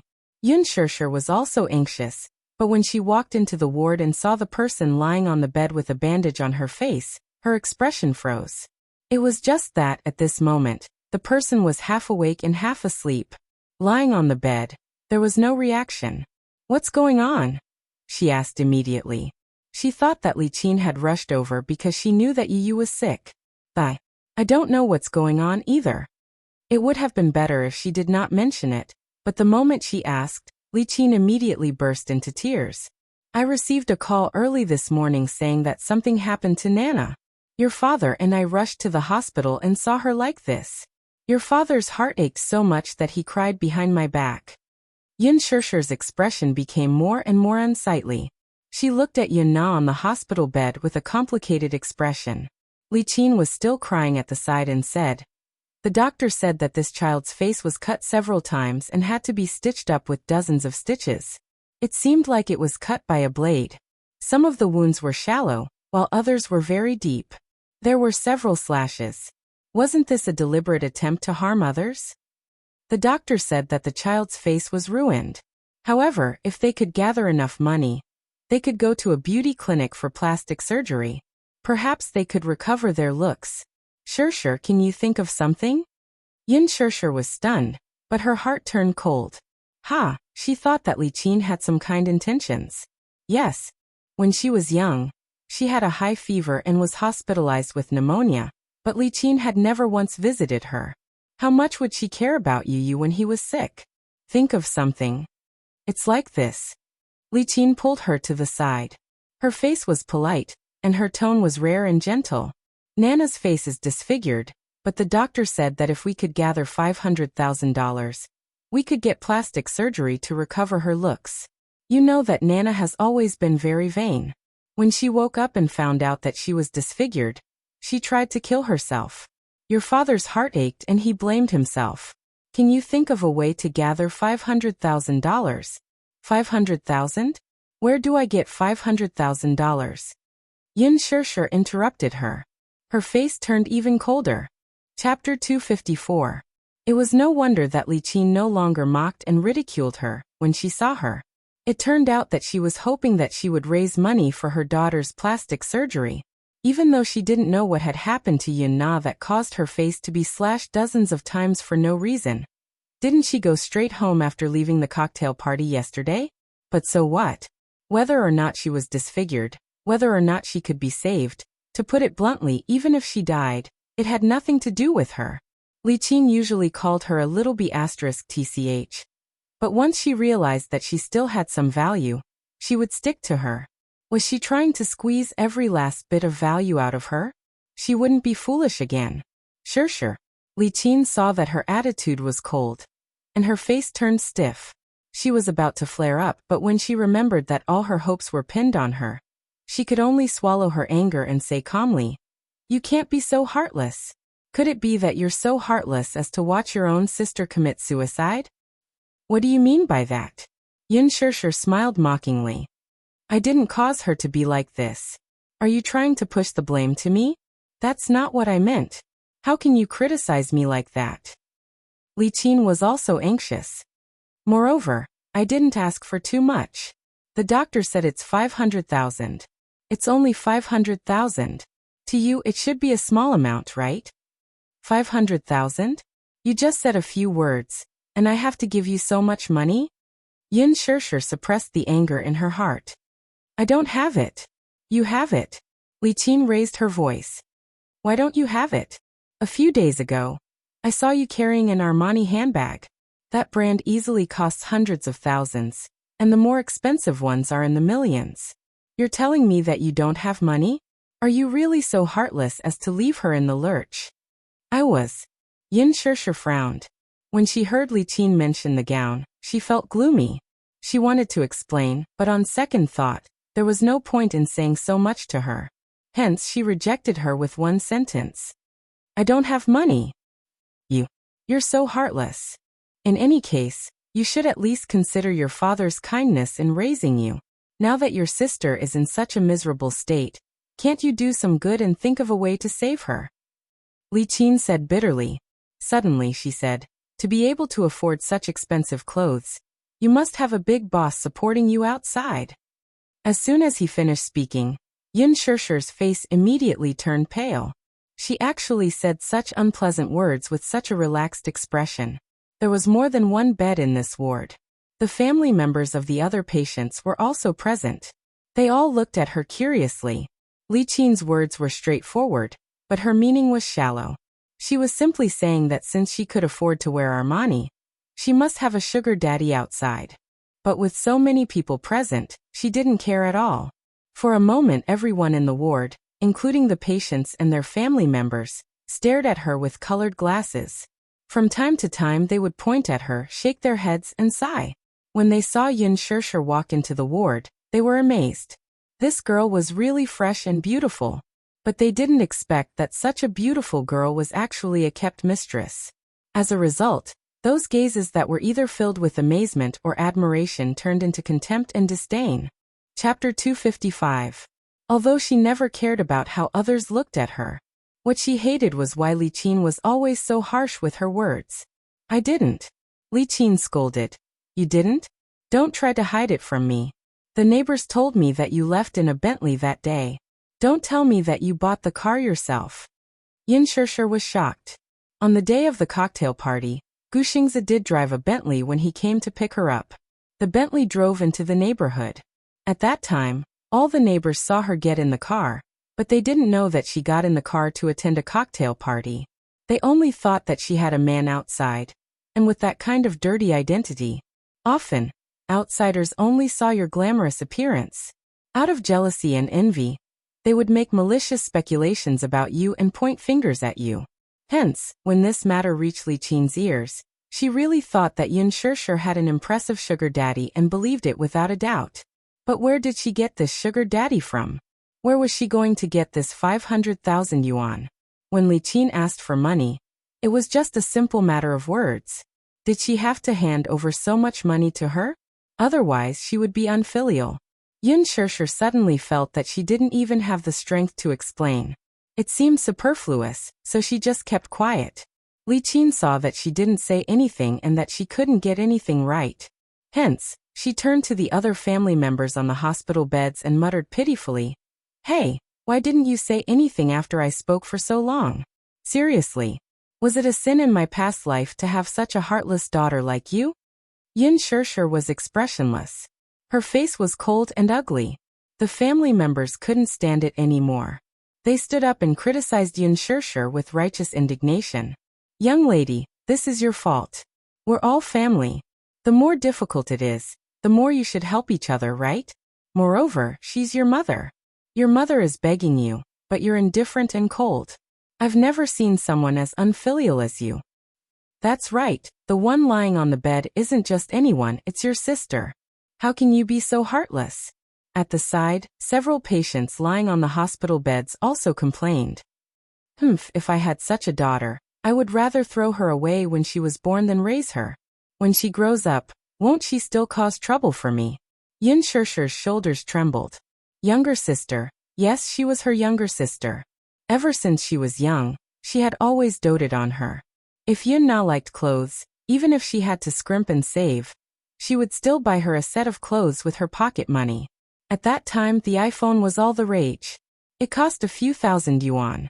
She gritted her teeth and used the money she earned from her part-time job to buy it for her. Did she not treat her sister well? But what did this younger sister do to her? Seeing that someone had stood up for her, Li Qin appeared to be in the right. However, she looked aggrieved and helpless. Aya, you guys don't know. She's not my biological daughter. My husband and I adopted her. She's been estranged from me since she was young. Adopted? When everyone heard this, they were shocked. Then everyone was furious. What an ingrate. I was wondering, how can a biological daughter be so heartless? So she's adopted. This is too much. You don't know how to be grateful at all. If your mother didn't adopt you, would you have the happy life you have today? Why don't you think about whose blessing it was that you were able to grow up to this age? Yin Shishir finally understood what it felt like to be unable to explain herself. At that moment, she was worried about Yu. She was anxious and turned to leave. Seeing that she was about to leave, Li Qin immediately walked up to her and grabbed her arm. Yin Shishir was annoyed and pushed her away. Li Qin fell to the ground, opened her throat, and started to cry. You're hitting me. I was just pulling your hand. Stop pretending. Yin Shishir said angrily. Yu is in critical condition now. I don't have the time to care about your nonsense. After saying that, she turned to leave. However, she was blocked by a group of nosy family members at the door. Where do you think you're going? Unfilial daughter, how can there be someone as heartless as you? Are you hitting me? Chapter 256. One of the women's tone was especially harsh, as if she had already taken Li Qin's place. She was so angry that her face turned red. She spoke up for Li Qin. If it were me, I would definitely be angered to death by an unfilial daughter like you. That's right. Everyone says that daughters are considerate and are their mother's little jacket, but this is the first time I've seen someone as heartless as you. Yin Shishir clenched her teeth and held back the tears in her eyes. Suddenly she raised her head and asked, Are you done? Her voice was not loud, but it was full of confidence with a hint of bone-chilling coldness. For a moment, the ward fell silent. Everyone stared at her, either angry or surprised. They did not understand and only thought that she was hopeless. However, they saw her take a deep breath and say to everyone, What right do you have to criticize me? Ah, little girl, you're quite fierce, aren't you? Yin Shishir did not back down and said, Did I scold you or glare at you? You've been speculating about me from the beginning, haven't you? Everyone was speechless and fell silent. Yin Shishir said again, Do you know me? Do you know how I've been living for the past 20 years? Do you know what I've been through? Do you know what I've been through? You don't know anything, but you act like you do. This is our family matter. Who are you to butt in? We didn't say anything. We just think that a girl who's so young doesn't learn good things at such a young age and hooks up with rich businessmen outside. That's right. Shameless, breaking into other people's families and not learning good things. People like you are the scum of society. Li Qin said, Don't say any more. I've lost all my face. Sigh, adopted children are not as close as biological children. There's nothing we can do about it. It's one thing to be filial, but it's another thing to be immoral. She's such a young girl. Why did she have to learn to be a mistress? Yin Shishir stood alone in the whirlpool of public opinion. Among the crowd, her back view looked a little lonely. However, just as everyone was condemning her, a man's elegant voice interrupted them. Mistress. Everyone turned their heads and saw a slender, mature man leaning against the door with a cold expression. His face was as handsome as a god, but there was a faint displeasure written on it. When Yin Shirshir saw him, she couldn't help but feel embarrassed. She lowered her head and looked embarrassed. Yin Na also opened her eyes. In fact, she had been awake for a long time. She was just pretending to be asleep. She was in a depressed mood. The wound on her face was inflamed, swollen and painful. Now that Yin Shirshir was unwilling to take out money to treat her face, she became even more angry. However, she was secretly pleased to hear that everyone was helping Li Qin to criticize Yin Shirshir, despite not knowing the facts. A man's cold voice woke her up. When she opened her eyes, she saw Mu Yaja standing at the door. Mu Yaja? The CEO of Mu Group? Why was he here? When Li Qin saw him, she was petrified as if she had been struck by lightning. Yin Na did not recognize him. She had sharp eyes. She did not know who this man in front of her was, but she noticed that this man's facial features were similar to Yin Tianyou's. Although they were similar, it was more than that. That pair of eyes, that high nose bridge, and that good-looking thin lips were exactly the same. Chapter 257. Could he really be the child's biological father? Li Qin was stunned. She scrutinized the handsome man in front of her. Armani's handmade shirt, tailored slim-fit trousers, expensive leather shoes, and an expensive watch on his wrist. Unlike those nouveau riche, this man exuded the aura of a true aristocrat. With one look, one could tell that he was from a prestigious family and was either rich or respectable. Li Qin was so shocked that her eyeballs were about to pop out. She knew that Yin Tianyou's biological father was a rich man. Such a generous remuneration was not something an ordinary rich man could afford. However, she did not expect this employer to be so handsome. Moreover, he looked very young, about 25 or 26 years old. Could it be that he was not married yet? If that was the case, then she regretted it a little. If she had known earlier, then back then, would she not have let Yin Shirshir off so easily? Li Qin clenched her fists as a flame of jealousy rose in her heart. Back then, Yin Yeqing had a pretentious relationship with the deputy director of a private hospital under Dishing Financial Group, due to business reasons. Li Qin used this opportunity to learn from the deputy director that the Mu family was secretly looking for a surrogate mother.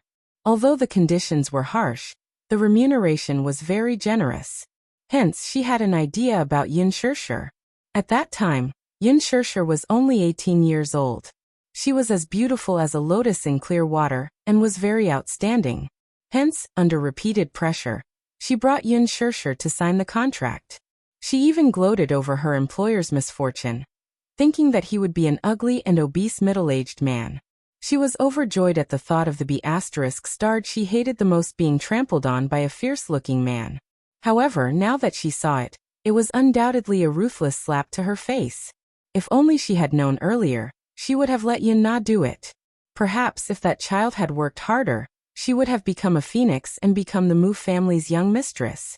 When that time came, she would not have to suffer and worry like this. Not only Li Qin, but everyone in the ward was stunned. They had never seen such a handsome man. His face, which seemed to have been cast by a knife, was cold. It was as if his entire body was emitting a golden light. His every movement could not hide his noble aura. Mu Yaja slowly walked in and walked behind the woman standing in front of the bed. He reached out and stroked Yin Shirshir's hair. "Why didn't you wait for me?" He lowered his head, and there was a trace of tenderness in his eyes, as if the winter snow would melt. As a result, Yin Shirshir's originally cold heart warmed up a little. The man's gentleness made her a little uncomfortable. I stopped the car just now, so I'm late." Yin Shirshir said faintly, "It's fine. Did you suffer when I was not around?" After a pause, Mu Yaja raised his head and his expression darkened.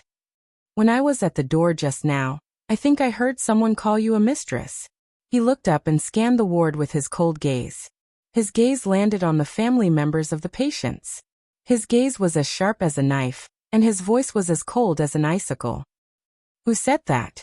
These 3 words were spoken slowly and carelessly, but between the lines, one could see that they were filled with displeasure. There was a biting cold air around him. It was as if anyone standing beside him would be stabbed by the sharpness of his aura. Chapter 258. Everyone looked at the man in disbelief, then looked at Li Qin. At this moment, they were a little confused. Didn't she say that her daughter had a sugar daddy? Could it be this man? Li Qin was even more shocked. The man's question silenced everyone. Who would dare to admit it? In front of Muyaja's powerful aura, everyone lost their earlier righteous indignation and lowered their heads awkwardly to do their own things. You. How are you related to Shirshir? Li Qin finally mustered up her courage to speak. Yin Shirshir frowned in disgust. Our family? Why did Li Qin's attitude change so abruptly? Who is she? Muyaja glanced at Li Qin and lowered his head to ask. Yin Shirshir obviously did not want to bother with Li Qin's unreasonable tantrum. When the man asked, she only replied, adoptive mother. Adoptive mother? The woman who forced her to sign the surrogacy agreement 6 years ago? Muyaja looked at her coldly. This woman's heart was truly vicious. If it were not for this agreement, what kind of crooked ideas would she have for Yin Shirshir? Damn it. Li Qin was frightened by his cold gaze and took a step back. She was trembling. Why was this man's gaze so scary? It was like a knife, as if he wanted to carve a piece of flesh from her face. What's the matter? Yin Shirshir glanced at Yun Na, who was lying on the hospital bed in a daze, and calmly explained.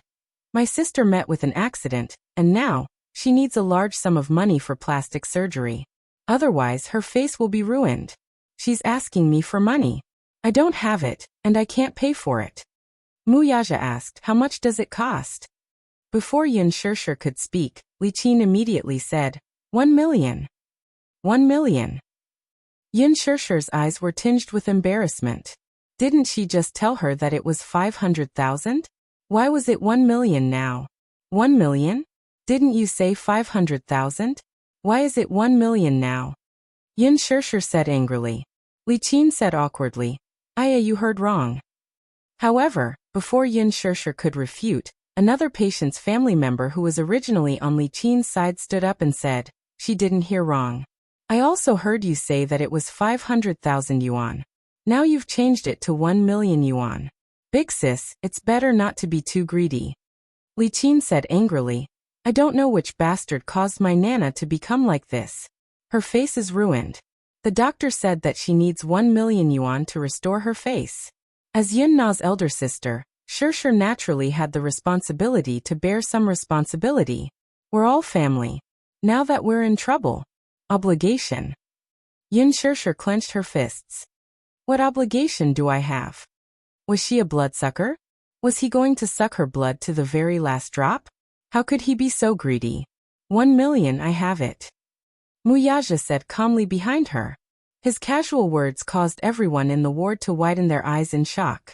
1 million, he could easily open his mouth. Who was this man? Could it be that he was a billionaire? Li Qin's eyes lit up. She almost blurted out. That's great. My Nana's face can be saved. Who exactly was this man? How could he be so rich? That's right. The remuneration on the contract alone was a few million yuan. After she gave birth to the child, the employer paid another considerable sum. Chapter 259. Li Qin smiled and asked, Shirshir, how should I address this gentleman? Why aren't you asking him to sit down? Muyaja watched her every move expressionlessly and did not make a move. He said that he had the money, but he did not say that he would fork out the money. Li Qin felt a little awkward, and could only look at Yin Shirshir. Shirshir, how should I address this gentleman? Mu. Chairman Mu. On the hospital bed, Yun Na spoke timidly, looking nervous. Li Qin's eyes widened. Nana, you know him? Yes. Mom, he's the CEO of Dishing Financial Group, Chairman Mu. Li Qin's face turned pale at the mention of this title. Muyaja, the CEO of Mu Financial Group? Everyone knew that the Mu family was the wealthiest family in the capital. Oh my god, this man was the CEO of Mu Group. Shirshir, why didn't you tell me about such a big matter? When did you and young Master Mu? Anyone could tell that Li Qin was gnashing her teeth in hatred when she said this, but she still had to maintain a smile. Then Shirshir, you should pay more attention to your sister's matter. 1 million? That's a lot. I don't have that much. Yin Shirshir rejected without hesitation. Suddenly she added coldly, please get this straight. Even if I had the money, I wouldn't fork it out. Li Qin's face stiffened. She almost lost her temper when she heard her refusal. However, Muyaja was present. She could only suppress her anger and turn to him for help. Mr. Muyaja, you see, Nana is Shirshir's sister. We're in a pinch now. What do you think about this 1 million? Muyaja did not even look at her. He lowered his head and asked Yin Shirshir, what do you think? He was obviously asking for her opinion. There was no doubt about the doting look on his face. It was obvious that as long as Yin Shirshir agreed, this 1 million was just a string of numbers to him. Li Qin looked at Yin Shirshir expectantly, only to hear her say indifferently, you think of a way yourself. I can't help you. Why can't you help me? Li Qin was so anxious that her eyes were red. Isn't young Master Mu here? How rich is the Mu group? 1 million is nothing to young Master Mu, isn't it? Even Muyaja couldn't help but frown at his undisguised ambition.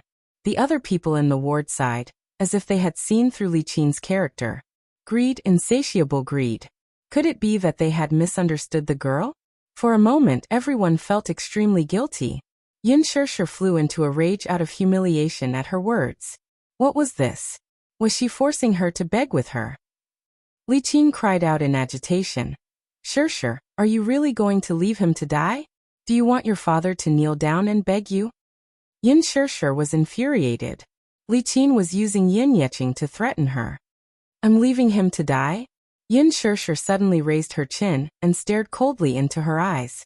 She retorted word by word. She's your child, not mine. You're the one who taught her, not me. Why do I always have to clean up her mess? Yes, I was adopted by you, but am I your slave? Am I supposed to risk my life for you? How long are you going to use me? Isn't it enough? Haven't I been harmed by you enough? Li Qin was stunned. Everyone held their breaths. Chapter 260. Yin Shirshir held her aching forehead and said solemnly, if I had such a daughter, I'd feel ashamed. You play the role of a loving mother in front of everyone, but have you ever truly cared about me? Even if I'm your biological daughter, you don't seem to care much about me. Do you know that she's gambling outside? Do you know that she's taking drugs outside? Yes, I'm her elder sister. That's why I'm always the one cleaning up after her mess. Have you ever cared? Have you ever asked? Her enemies came to my door to collect debts, and I lost my job. I even had to pay off her debts with my hard-earned savings. What else do you want? Mom, are you a vampire? Will you only stop when you suck my blood dry? Li Qin's face flushed red at her words. Muyaja was slightly startled. He could not help but recall the day when he bumped into her. She seemed to be carrying a box and looked as if she had been kicked out of the company. So that's the reason? I advise you, instead of going around begging for help when something happens, it's better for you to educate your daughter properly before this happens. Today she's disfigured, but what about tomorrow? Trouble comes from the mouth. Why do I have to bear the consequences for her every time something happens? Why should I? After a pause, she continued, I don't have time to waste with you. Yu is still waiting for me. If you stop me again, I won't go easy on you. With that, Yin Shirshir turned around and was about to leave when she bumped into Yin Yeqing, who was standing at the same spot with the bill in his hand. Dad. Yin Shirshir was stunned. She did not know how long he had been standing outside the door, and how much of her words he had heard. Shirshir, is this true? He asked in a daze. She's taking drugs and gambling outside? Did you pay off her debts on her behalf? Yin Na trembled in fear at the sight of Yin Yeqing. D****, Yin Shirshir. Why did she reveal all these? Isn't she trying to get me killed? Dad, don't ask anymore. I don't want to talk about it. I've done a lot for this family, but they don't welcome me. If you don't welcome me, I'll just leave. Yin Shirshir lowered her head and brushed past him. I'm sorry. Yu is sick. I'm not in the mood to talk about this. Is Yu sick? Yin Yeqing was shocked. Just as he was about to chase after Muyaja to clarify the matter, he saw the latter turn around and glare at him coldly. His sharp gaze caused him to stop in his tracks, not daring to step forward. Mr. Yin, I suggest that you clean up your household affairs first. If you don't deal with it, I don't mind intervening. The meaning behind his words was that if he were to make a move, then he would surely not let Li Qin and Yin Na have an easy time. After saying that, Muyaja followed behind Yun Shirshir and disappeared around the corner of the corridor. Yun Yecheng walked into the ward in a daze. The moment he raised his head and saw Li Qin's uneasy face, his face darkened. Hubby. Pa. What she got in return was a slap that turned into anger out of humiliation. Li Qin covered her face, dumbfounded. She did not expect him to slap her. In her momentary daze, he gave her another slap. This time, he used more force, causing her to fall backward and hit the cabinet. Blood flowed from her head. Yun Yecheng did not care that there were other people in the ward. His anger made him lose his rationality. You disgrace. Don't you think things are messy enough? Are you a beggar? Are you asking for money from others? Why did I marry a wife like you? You're a disgrace to the Yin family. Yin Na was so frightened that she hid in the corner. Chapter 261. Yun Yecheng sat on the stool in a huff. He slammed the bedside table and glared at Yin Na. Let her go. Isn't she shameless? What's the use of caring about her looks when she's already so embarrassed? Not only is she disfigured, she doesn't even want her face and dignity anymore. She can't live like this anymore. He paused for a moment before saying in a pained voice, Li Qin, let's get a divorce. Take our daughter and leave. I can't afford to have a wife like you. Nor can I afford to raise a daughter like you. There was an eerie silence in the ward. Everyone was stunned. Yin Na was so frightened that she covered her mouth with tears streaming down her face. Li Qin's face cracked when she heard the word divorce. Yu was lying on the bed reading a newspaper. His hearing had always been sharp. He seemed to have heard hurried footsteps coming from the corridor. He immediately threw the newspaper aside, lay back on the bed, and signaled to Li Hanlin with his eyes. Li Hanlin immediately got the hint. The little lad closed his eyes and pretended to be dead. He got up and walked to the door to open it, only to see Yin Shirshir and Mu Yaja walking toward him. Zio. Mu. Li Hanlin's lips twitched. This wasn't how the script was supposed to go. Why was Mu Yaja here? When Yin Shirshir saw him, she quickened her pace and walked to the door of the ward. She looked inside anxiously. The ward was a normal one, but under Li Hanlin's arrangement, there were no other patients. In the spacious ward, Yu lay quietly on the bed next to the wall. His little face was as pale as a sheet of white paper. His lips, in particular, were cracked and dry. His mother's heart ached so much that she felt like tearing it apart when she saw it. Yin Shirshir asked worriedly, Principal, how are you? How is Yu? Li Hanlin pursed his lips and pretended to be worried and reproachful. Why are you only here now? I've never seen such an irresponsible mother like you. Yu's condition doesn't look too good. The doctor said that this isn't the first time he's had an attack like this. Yes, it's not the first time I've had a relapse, but it's the first time I've had a relapse in 2 years. Yin Shirshir's heart clenched into a ball, and she couldn't help but tear up. Yu was her Achilles heel. When she thought about how Yu had to go through so much pain at such a young age, she wished she could take her child's place and bear this pain. Li Hanlin nodded, pretending to be serious. Yes. If she didn't take good care of her body, the chances of her relapse would only increase. At that time, her condition would worsen, and she would have to undergo surgery. But the child is so young. I'm afraid that his body won't be able to take such a big operation. Thank you. Has he not woken up yet? Li Hanlin shook his head regretfully. Although his condition has stabilized, the little guy has not woken up yet. However, you don't have to worry. The doctor said that the condition is under control. It's not a big problem for now. Thank you. Yin Shirshir thanked him and immediately walked towards the bed. Mu Yaja was about to enter the ward, but Li Hanlin stopped him at the right time. The latter looked at him with a displeased expression. His cold gaze seemed to be asking why Li Hanlin stopped him. Li Hanlin was shocked by his sharp gaze, but he immediately said, You can't go in. Mu Yaja frowned slightly. He raised his hand and swatted Li Hanlin's arm away. Then he slowly walked into the ward. Li Hanlin, who was standing at the door, was obviously shocked. Chapter 262. Yin Shirshir sat on the edge of the bed anxiously. She looked at little Munchkin's pale face and gritted her teeth. Her heart felt like it was being stabbed by a knife. She reached out and caressed Yu's face, but all she felt was coldness. Yin Shirshir frowned, her heart throbbing in pain. It was so cold, as if there was no warmth at all. Tears flowed out of her eyes uncontrollably. Her heart ached so much that she couldn't control herself. Yu. She called out his nickname softly, but her voice was as soft as a mosquito, for fear of waking him up. Muyaja stood behind Yin Shirshir and looked at little Munchkin on the bed.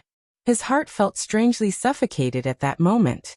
What kind of emotions would a man feel when he saw his biological son whom he had lost contact with for a full 6 years? He only felt that something was constantly surging in his heart. This kind of feeling was unfamiliar and warm, and it was difficult to describe with any words. It wasn't the first time he had realized that he was a father. Back then, when this woman gave birth to Xiaoyichen for him, he, who had always been calm, actually made mistakes in the board meeting. After the meeting, he rushed to the Mu family's private hospital and took the infant from the nurse. It was so small, with a small head, a wrinkled face, and a pair of eyes that were tightly squinted. It was difficult for the infant's 2 small hands to hold his index finger. When he held the child in his arms, the crying child stopped crying in an instant. He waved his arms and hugged his hand. Then he sucked on his finger out of instinct and started sucking on it. Muyaja was tickled by the child's interesting reaction, and his eyes were filled with joy. At that moment, he thought that he was dreaming. He was a father? He didn't have a happy marriage, he didn't have a beloved wife. He didn't even have the experience of waiting outside the delivery room anxiously like other men. It was as if a xiaobao had fallen from the sky. He had become a father, and he had a son. At that time he swore to give this child a warm family. Even if this family didn't have a mother, he would be a good father. Muyaja's concept of a father was still that of his own father. But now that he had become a father, he felt somewhat at a loss, helpless, and complicated. It was his first time holding a child. He stared at Xiaoyichen for a long time, as if trying to find traces of himself on the child's face. But the child was still so young and his face was wrinkled. Only when he was 1 month old could he vaguely see that the child's lips were very similar to his, thin and well-defined. When little Chen was a year old, even Grandpa Mu happily said that the child resembled him by 70 to 80%. Logically speaking, a son should be more like his mother, while a daughter should be more like her father. However, Xiaoyichen was extremely similar to him. It wouldn't be an exaggeration to say that he was a carbon copy of him. Now, as he stood in the ward and looked at Yu, who was lying on the bed, his heart was filled with complex emotions. Compared to 6 years ago, when he carefully carried a crying little Chen in his arms, his feelings were even more complicated. When the pregnancy report came out that Yin Shirshir was pregnant with identical twins, Grandpa Mu was very happy. However, the baby was born prematurely in August. He found out that his younger brother was not breathing when he was born and had died prematurely. He didn't even see the child with his own eyes, but he knew that the hospital had already taken care of the child's funeral. He was afraid that Grandpa Mu would be reminded of the past, so he didn't pursue the matter further. Chapter 263. Before he had met this child, especially when this child, whom he had never met before, had asked him to stay away from his mommy through the phone, he had only found it amusing and amusing. How capable could a child be? He had coldly warned him not to bully his mommy again, or else he would be irreconcilable with him. At that time he had only admired this child. He was arrogant, courageous, and had inherited his bloodline of decisiveness.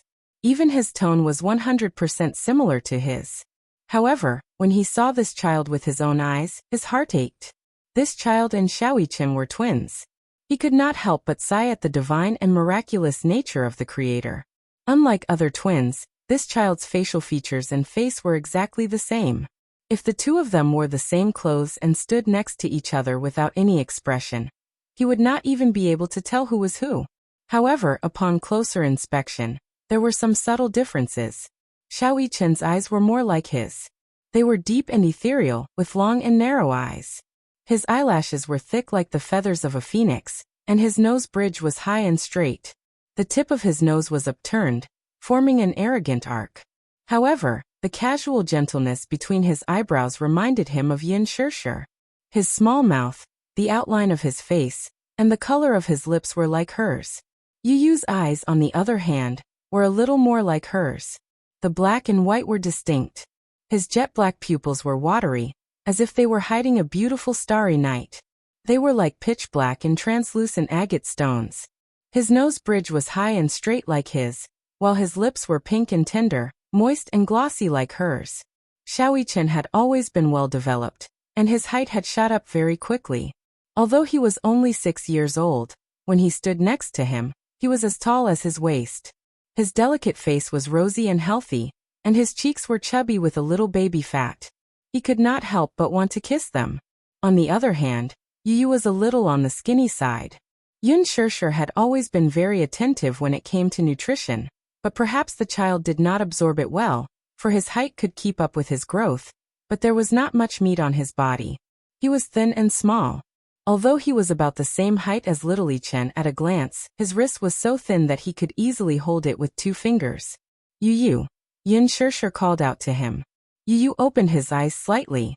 Seeing that he was awake, Yun Shirshir was both surprised and happy.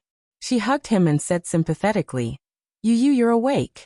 Mommy is late. I'm sorry. Yu's delicate little face cringed slightly and he pouted.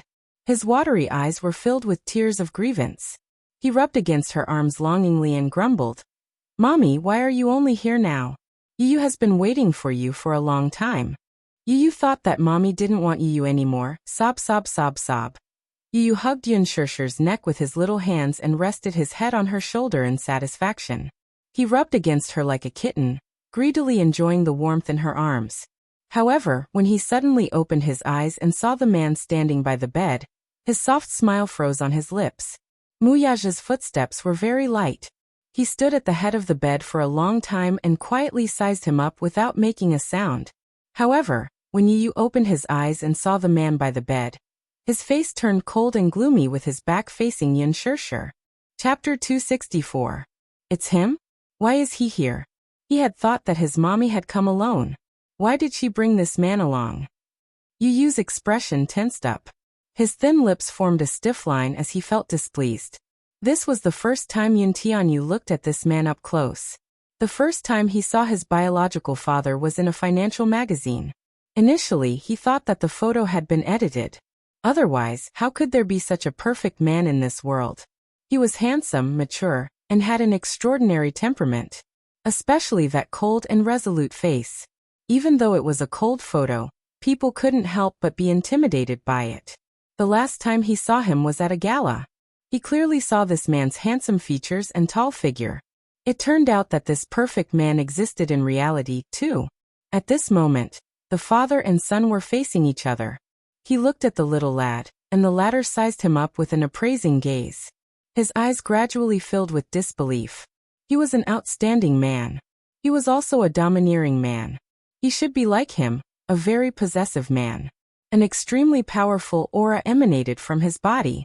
Wherever he went, the aura emanating from his body would spread to every corner. This was his biological father. When he was young, he did not have a father. When he saw other children with fathers, he was envious and confused. Why was it that when other children were a family of 3, their left hand holding mommies and right hand holding daddies, his right hand was empty?